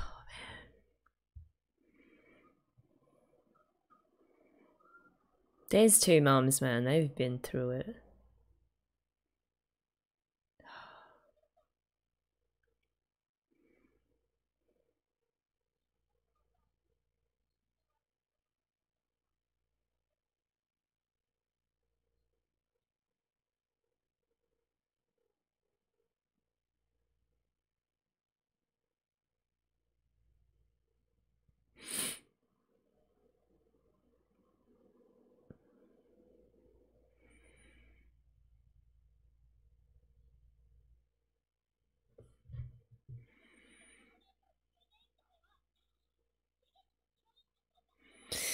Oh no, don't do that.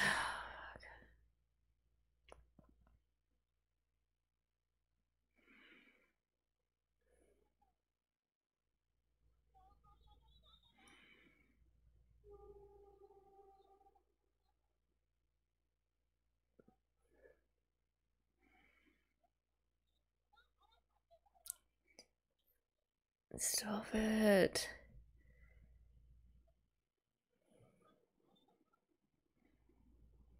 Oh my god, what the fuck?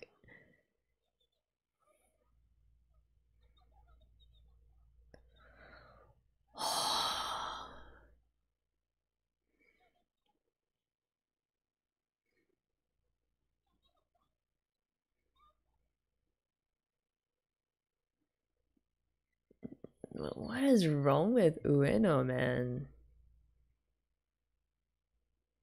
It's how ironic to accuse like NishiMIya of just thinking of things from her own perspective.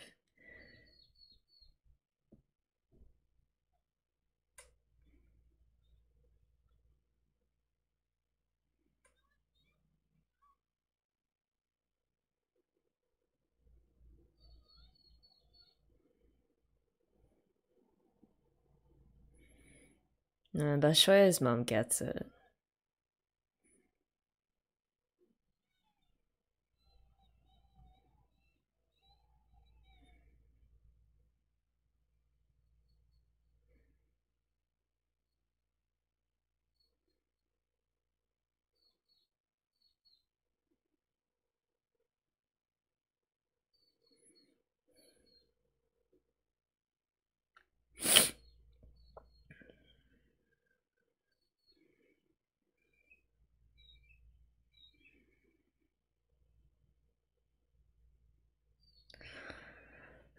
It's not their fault though.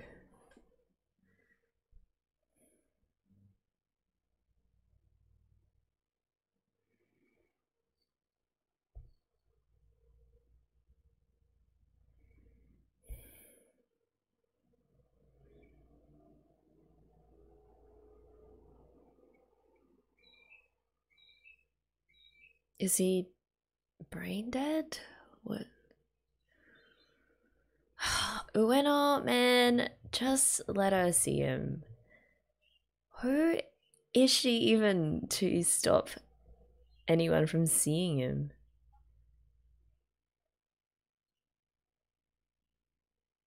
Come on, Akatsuka. Oh.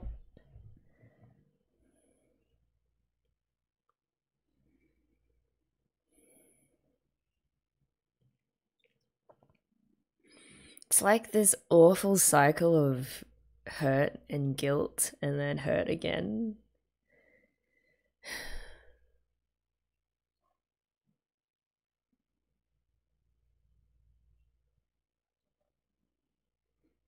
Yeah, he's still unconscious. God, if it ends like him just remaining in a vegetative state forever. What a movie.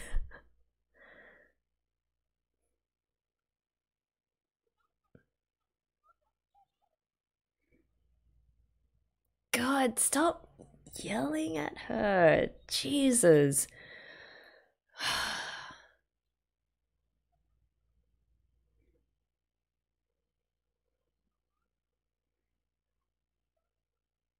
I don't know what to think about Kawai. It sort of seems pretty fake right now, like she's doing it for show for this dude.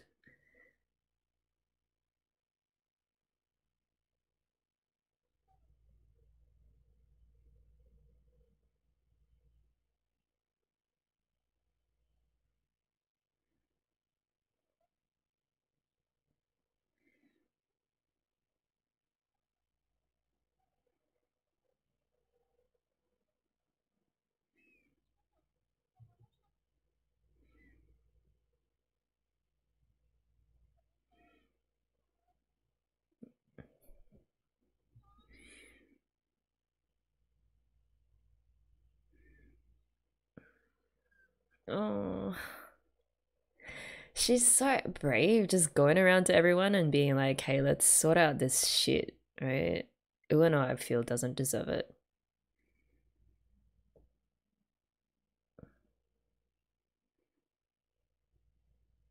Just waited all day. 2 days?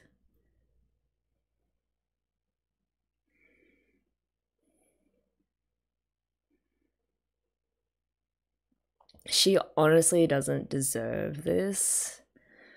But again, NishiMIya is just that kind of person who's like, well, if I don't step out first, then this is never gonna get resolved.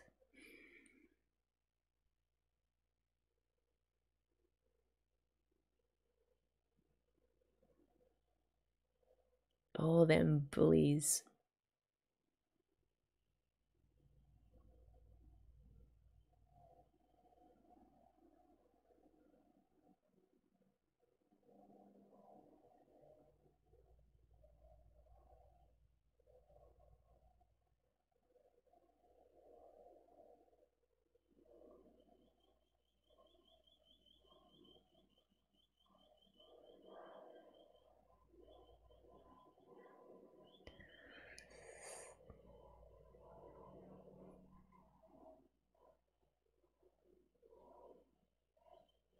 Whoa, whoa, whoa, whoa, whoa.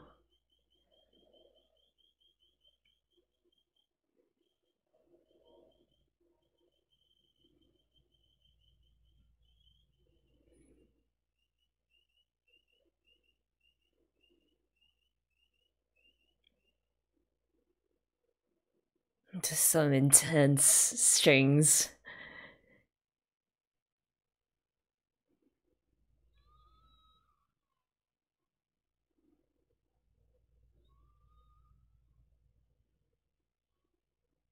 Oh, there's a moon.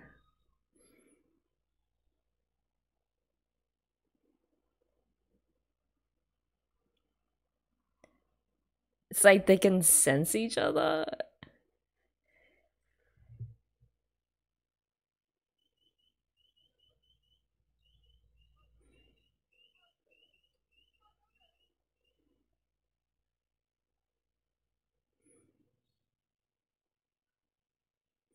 It just knows to go to the carp pond.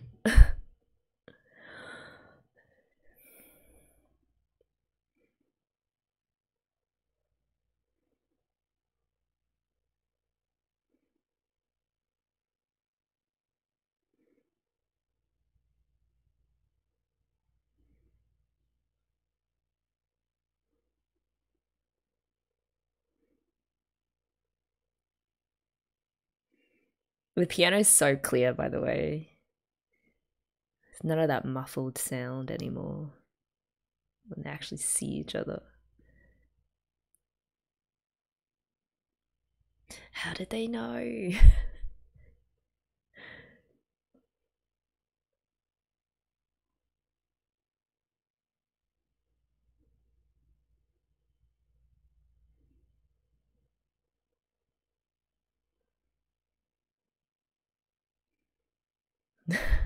Not a ghost. Not a dream.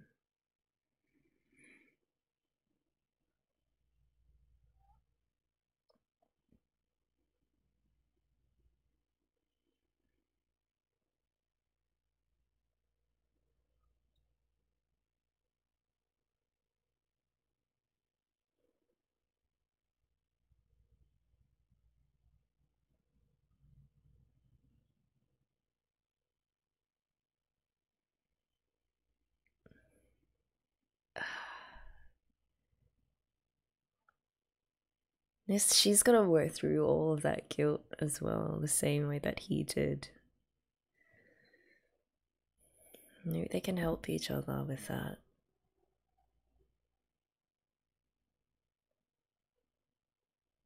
NishiMIya-san. That's very formal.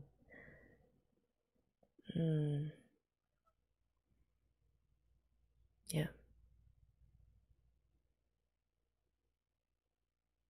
Yeah, you kind of just slotted right back into her life without talking about what happened before.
Oh, so he was communicating to her through a dream.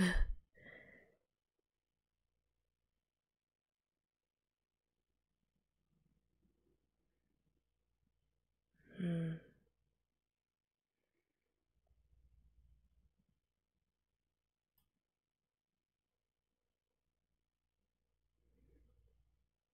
I mean, they all have a bit of apologizing to do.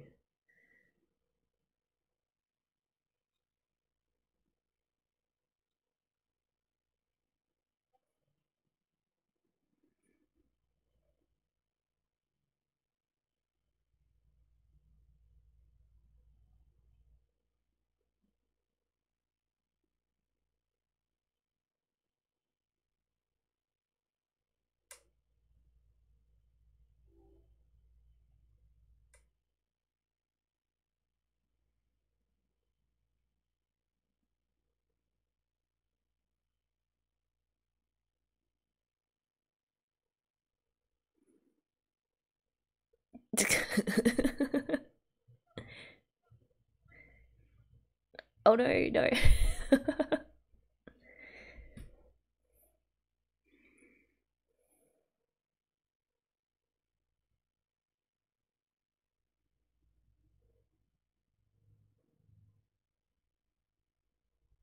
Okay.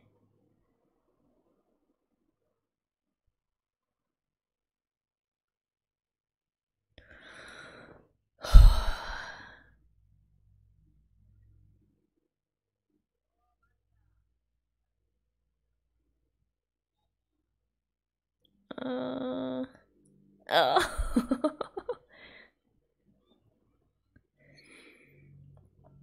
Oh, poor baby.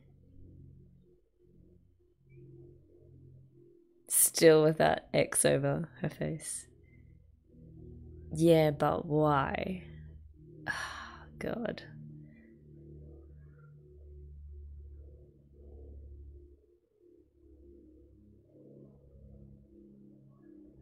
Well, you don't have to like her, just don't be such a monster towards her. Yeah.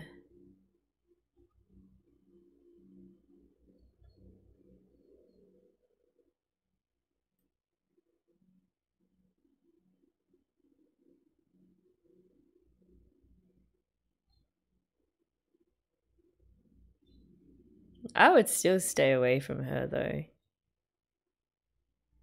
Yeah, even though her ex fell down. Like,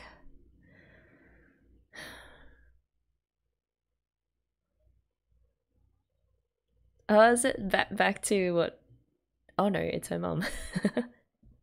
I love that I in headcanon that they are besties right now.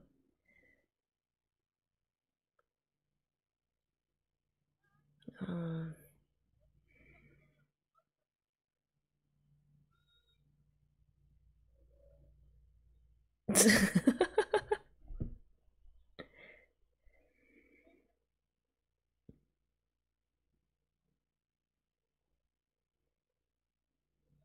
I love how Yuzu just drops by whenever and just immediately goes up to his room.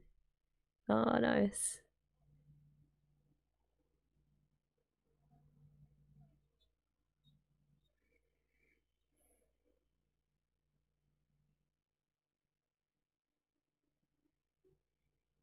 Hey.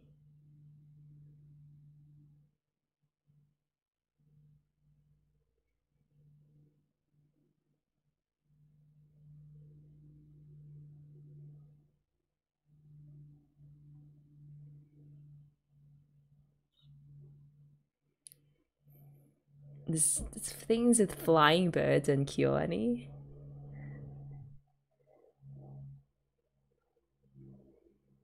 Start of a new school term.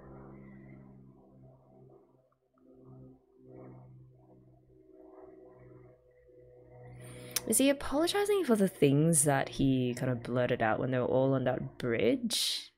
Like rehashing everything they did wrong in the primary school? Because it wasn't wrong exactly.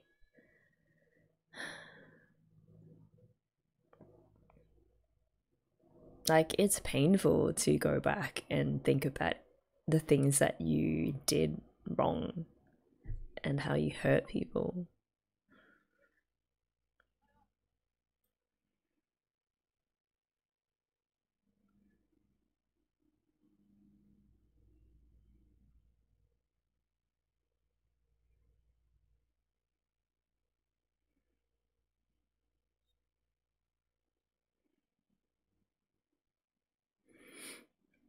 Oh man, for all these rumors.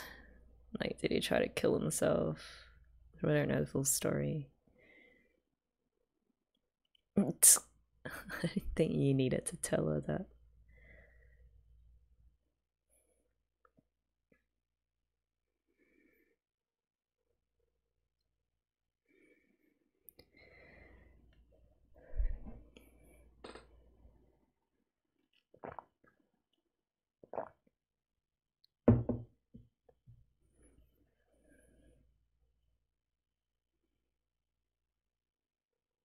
Oh, she walked into his class.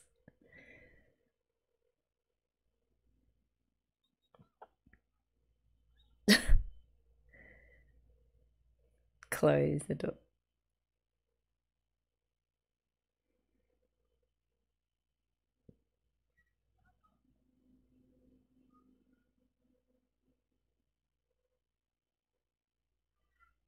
And he's really got social anxiety.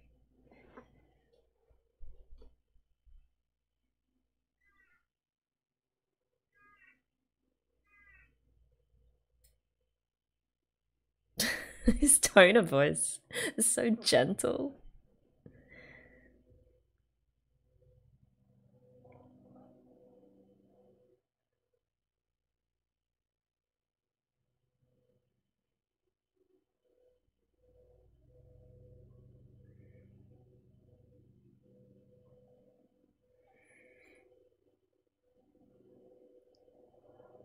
Oh, I hadn't seen him since the hospital.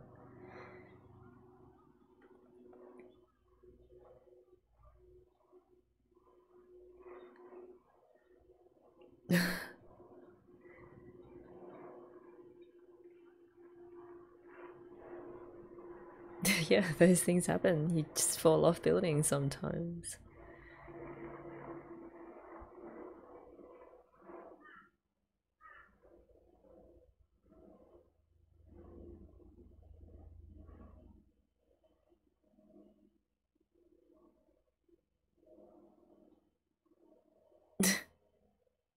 I can't.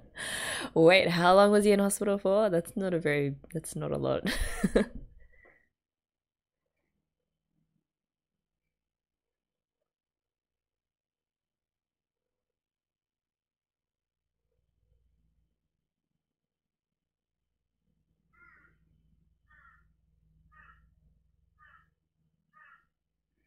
He's just staring down at their feet.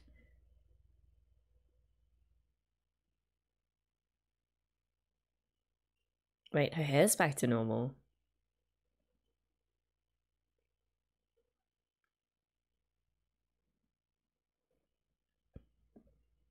Is she being real? I can never tell with this girl. Like, the paper cranes to, I don't know, so you can get better.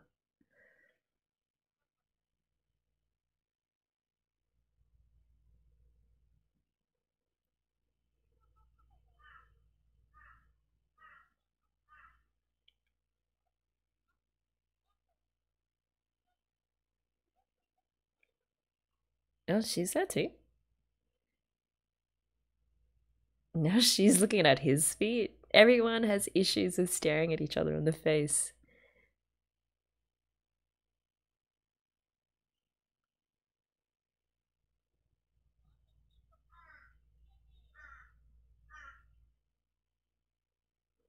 Stop saying sorry, girl.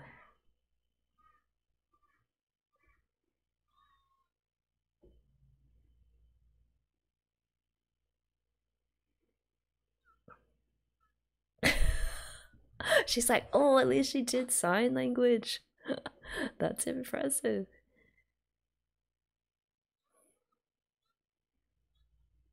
Oh man, even I mean, I guess eventually even Ueno will come around, and also because of how lovable um NishiMIya is, they'll probably become best friends eventually. But man, Ueno has a lot of issues.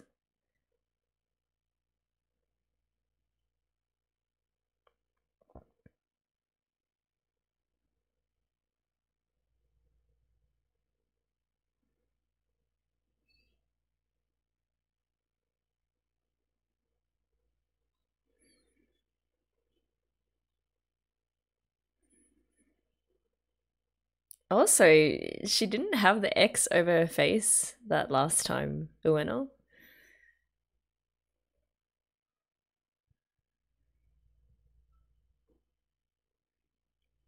I love, oh man, that burst of sound and the music.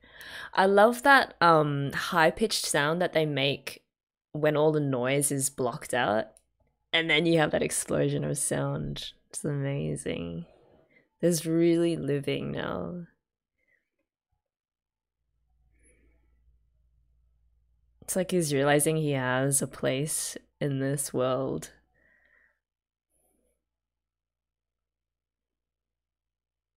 Is he crying?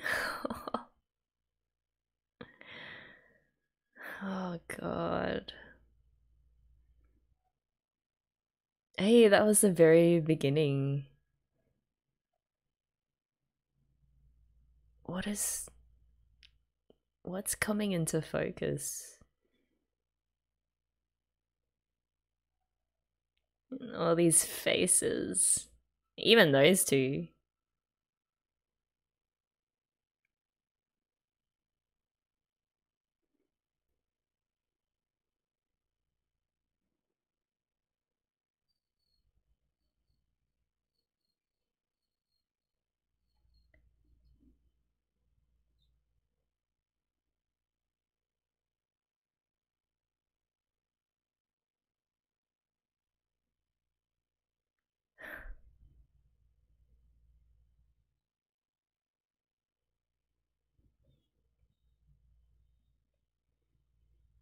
Let's watch these credits. Oh man.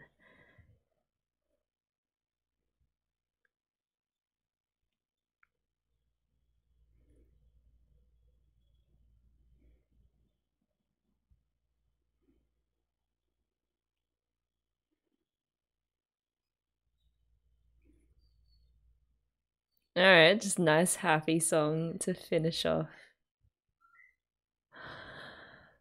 Oh, that was heavy.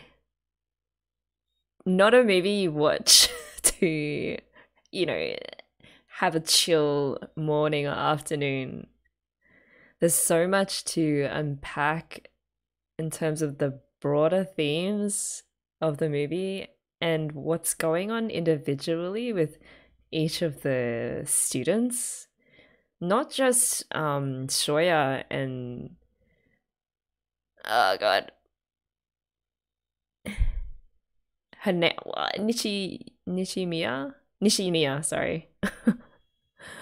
Yeah, not just what's going on with those main two characters, but everyone else around them who was in that circle of kids who had to not deal with, because it wasn't Nishima's fault that they all had to learn how to deal with her disability.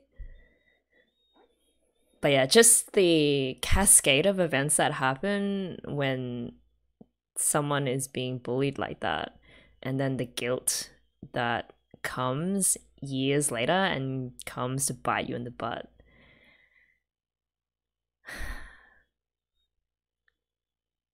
You know what was really cool though is we got the Naoko Yamada focus on the feet again. This time used in the same way, in that it helps express what's going on emotionally, just as focused on the legs, which is amazing. but also the hands as well. Like whenever they were doing sign language, and the animation of the sign language was really done so well. Even though I don't understand, I don't know sign language, whether Japanese sign language or ASL, Australian sign language. So I don't know any.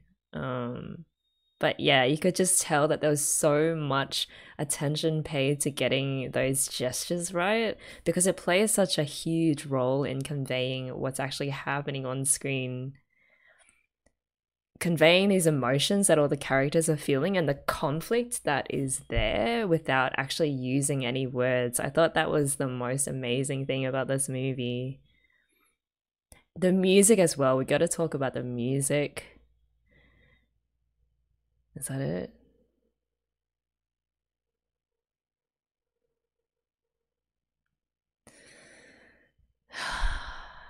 Yeah, there's a lot to think about. All right, I'll be back. Okay, first off, thank you guys for bringing this movie to my attention. I'm definitely going to have to watch it again in hopes of picking up more detail the second time round, because as expected of Naoka Yamada and KyoAni, there was just so much going on everywhere in this movie, in the dialogue, in the set designs, in the music, that on first watch it's almost impossible to pick up on everything. Which is why I'm really looking forward to reading the comments on this, because we all come away with something different. And I'd be particularly keen to learn from those of you who have a disability or have personal insights into what it's like to have one and then have to deal with a generally ableist society.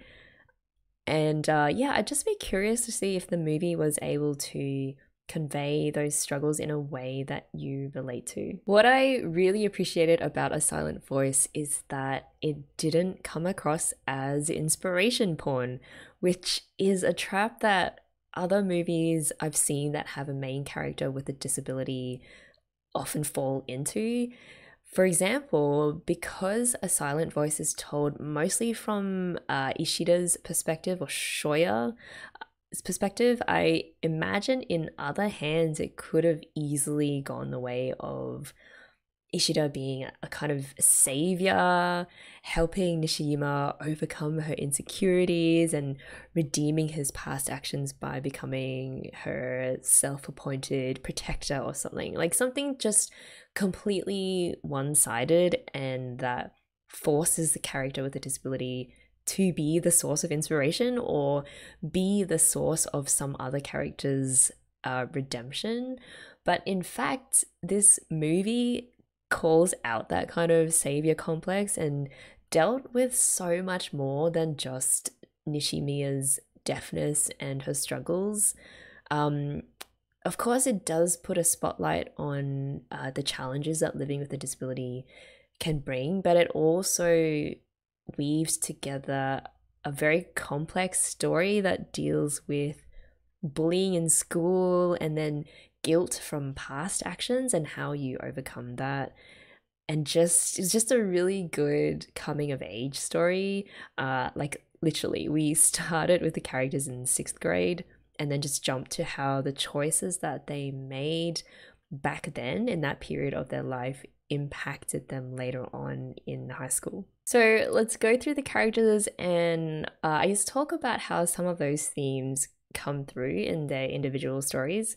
First, NishiMIya, I thought she had a really admirable capacity to keep on going and to keep on reaching out to people despite the awful things that they did to her.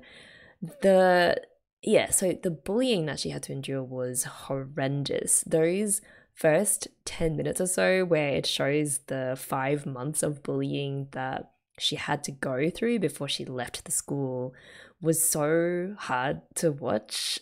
It went from small things like having your notebook taken to getting teased to like full-blown physical harm, like when Ishida came up and just pulled her hearing aids out and caused her to bleed. yeah, oh, by the way, the completely non-consensual physical contact, that was also hard to watch. Not just when Ishida came up and made her bleed and would like physically rough her up, but things like when Ueno would just walk up and grab NishiMIya from behind and just sort of touch her ears and her hearing aids and all of that.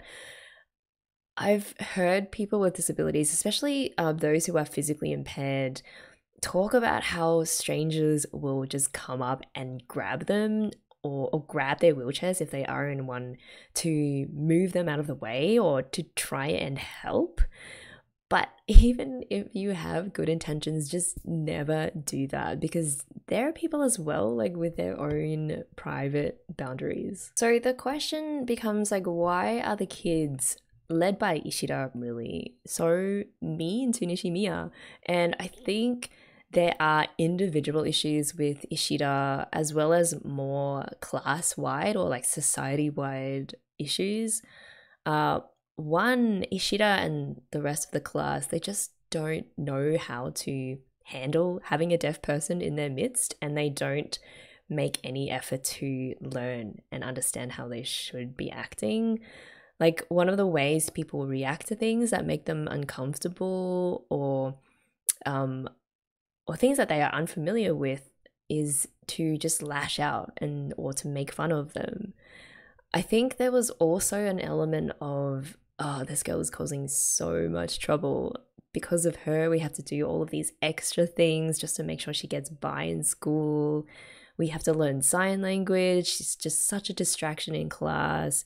You know, it's impacting my studies. We're never going to win that choir competition now. That was all, well, not all, but a lot of that was from Ueno, who we'll talk about later. So I get a sense that the classroom became a microcosm of what an ableist society is like.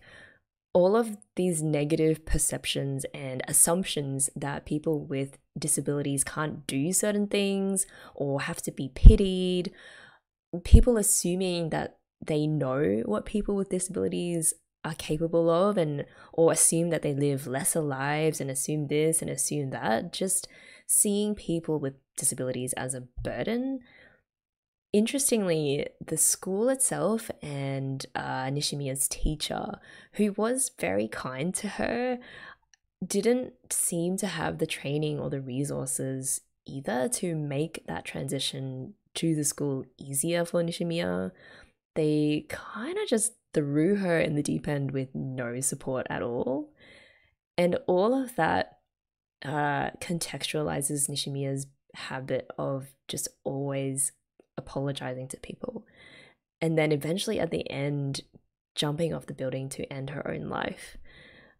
I think she came to really care for Ishida, but interpreted his own struggles and his guilt as somehow her fault, as well as all of the problems that her classmates were having and putting on her. When really it's those people who should have just treated her like a person, you know, and been inclusive in the way that they interact with her and not ignoring her disability, but providing her with the support that she needs, and also recognizing that NishiMIya is also a person who has a lot to offer as well. Thankfully, I think by the end, NishiMIya learns that her disability doesn't have to define her, nor does it define the fates and the fortunes of everyone else around her as well. So, I mean, whether you have or don't have a disability, we are all people with our own individual struggles, and we all need to see that. Like, we all just need to see that we are just all people.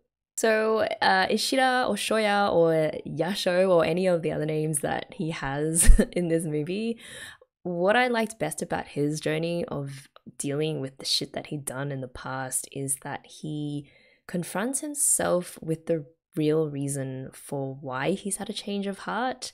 Like, is he taking sign language classes and seeking out and being nice to NishiMIya just to assuage his guilt? And deep down, he's really just that same asshole that he has always been.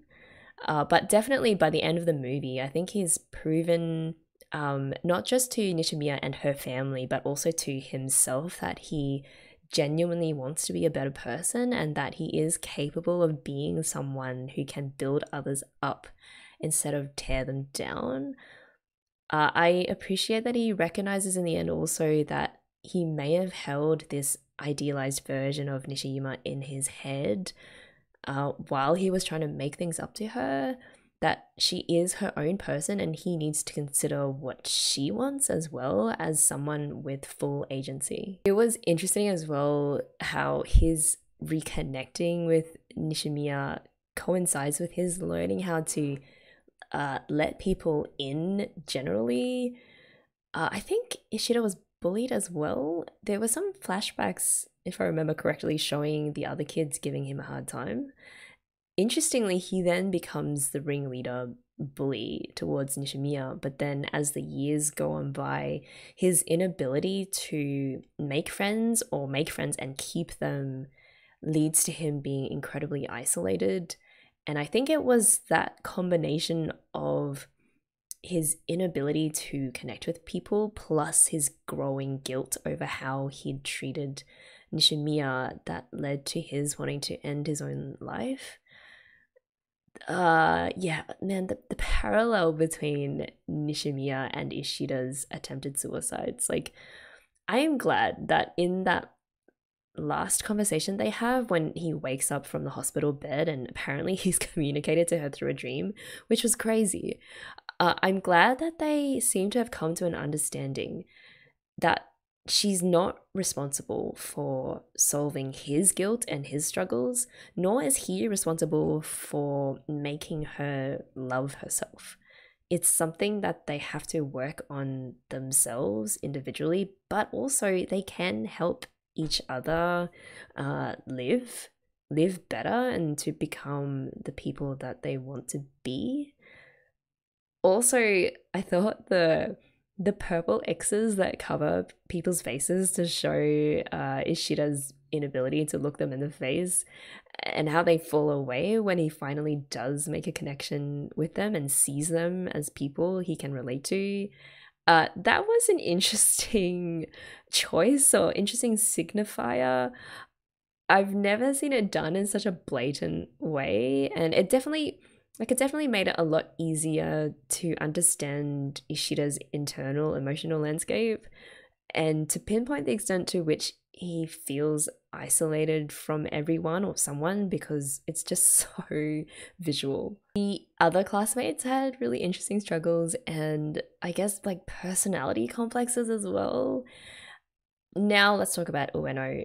She is physically abusive, constantly yelling at NishiMIya for things that aren't even her fault.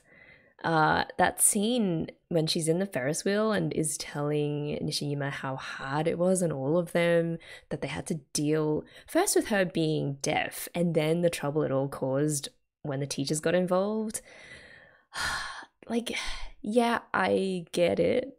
I get that the world of your younger self was upturned when a girl who's deaf showed up, but you could have just acted like a decent human being and either left her alone if you really couldn't help but hate her, or just get to know her and her life. In my eyes, the things that Ueno does later, like take care of Ishida and even start learning sign language, they don't quite exactly redeem her and make up for all of the just horrible things that she's done and said and still does sort of at the end. Although, I mean, there are those signs at the end that might signal she is on the path to becoming a person with a semblance of a beating heart.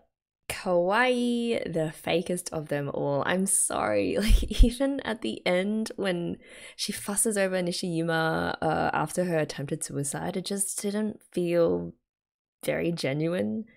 She's not shown either, I think, to recognize her role in perpetuating the bullying, even though she technically wasn't an instigator, but she was definitely an active bystander.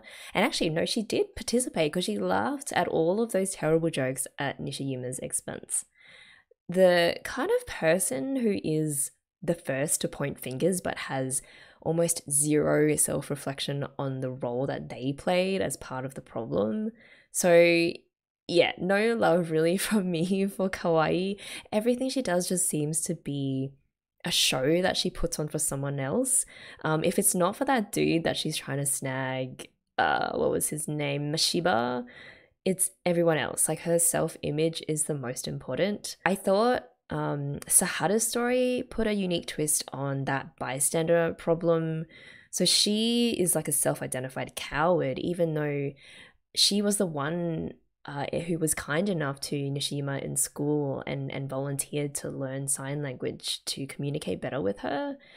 I guess her main problem is that she was afraid of standing up to the other students, especially Ueno and Kawai, when they made life hell for NishiMIya. She even left, I think, to go to another school, and I assume it's because the bullying got so bad, and I guess she would have gotten flack for it as well, even just by associating with NishiMIya. So I really like that they included that aspect of bullying as well, that you don't actually have to be the bully to be part of the problem, that if you stay silent or you leave so you don't actually witness any of the bullying and you don't even speak up, that is problematic as well. For me, the best girl has to be Yuzuru. Second best girl, of course, is Nagatsuka. So Yuzu, I mean, she has such a strong, supportive personality and is the best sister that NishiMIya could have.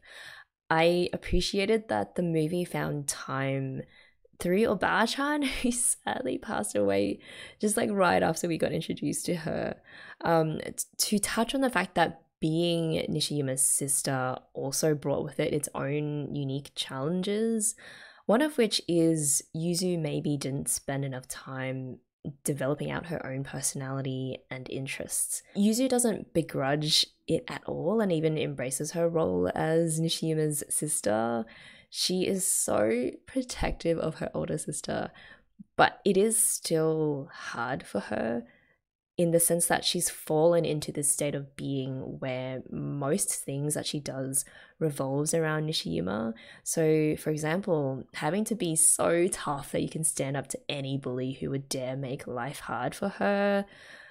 Her interest in photography becomes a way to cheer up NishiMIya. Like all of those photos she puts up at home was a way to make NishiMIya feel better about herself and about life.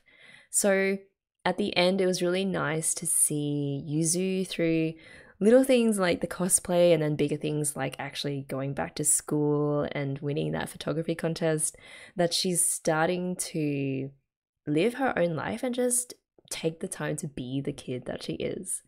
Shout out to the mums as well in this story. Like, I found it curious or interesting that neither Ishida nor NishiMIya had visible dads in their lives. It was really focused on the struggle of the two mums in raising their kids. And I think I mentioned it before, but with NishiYuma's mum, the way that they drew her face and how she held herself in conveyed so well her weariness and her general mistrust of the world to treat her daughter well. When she got into a fight with Ueno, I mean, I didn't blame her at all. Like, here was some presumptuous high schooler roughing up her daughter right in front of her and blaming her for Ishida's choice to save her. And then Ueno has the gall to say straight up to NishiYuma's mom, like, you shouldn't have kids that you can't take care of. That was just so wrong on so many levels. And Ueno, like, yeah, well done for learning how to sign the word for baka, but she has got such a long way to go, man, in terms of learning how to be a proper human. Ishida's mom as well was a boss, like taking in all those random kids at her plays, not hesitating to dig into her savings to compensate for the damage to all of NishiYuma's hearing aids that Ishida had done, and then just burning the 1.7 million yen, I think it was, to show that she'd rather have a son alive more than anything else in the world, than any amount of money. Yeah, just an all-round boss. The final thing I want to touch on is the music, and I really loved how they used the music and the sound design to signal both Ishida's isolation from people and also NishiYuma's struggles with people who don't understand her disability. And in those contemplative moments, for example, when Ishida is wondering why he's so alone and how he got there, the piano music that is playing is actually being played with the mute pedal on. So when you play with the mute pedal, it muffles the sound of the piano, almost as if you're listening to it with hands over your ears. And it was interesting because having the muffled music is reminiscent of NishiMIya's world with little to no sound, but it's actually reflecting Ishida's world.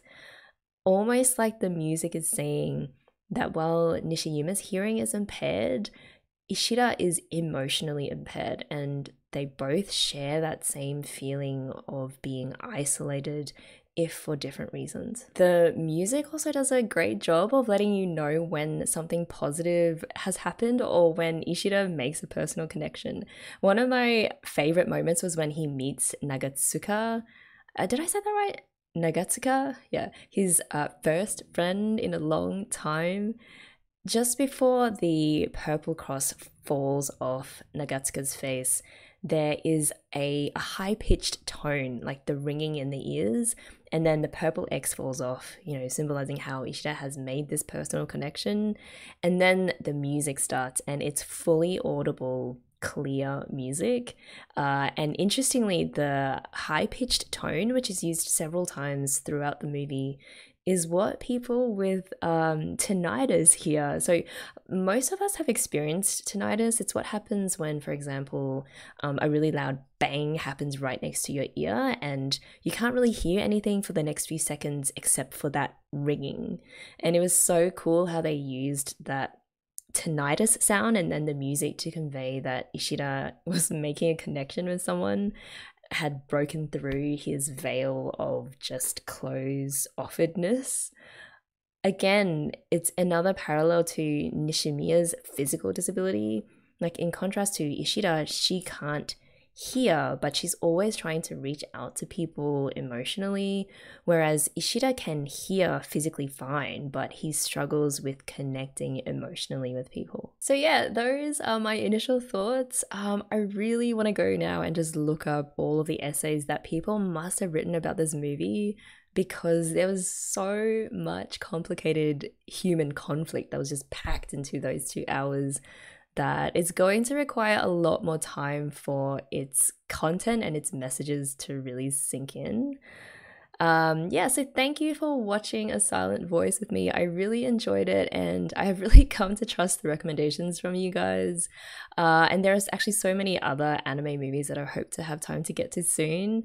So wherever you are, I hope you enjoy the rest of your day or your night. And let me know your thoughts down below, and I'll see you next time.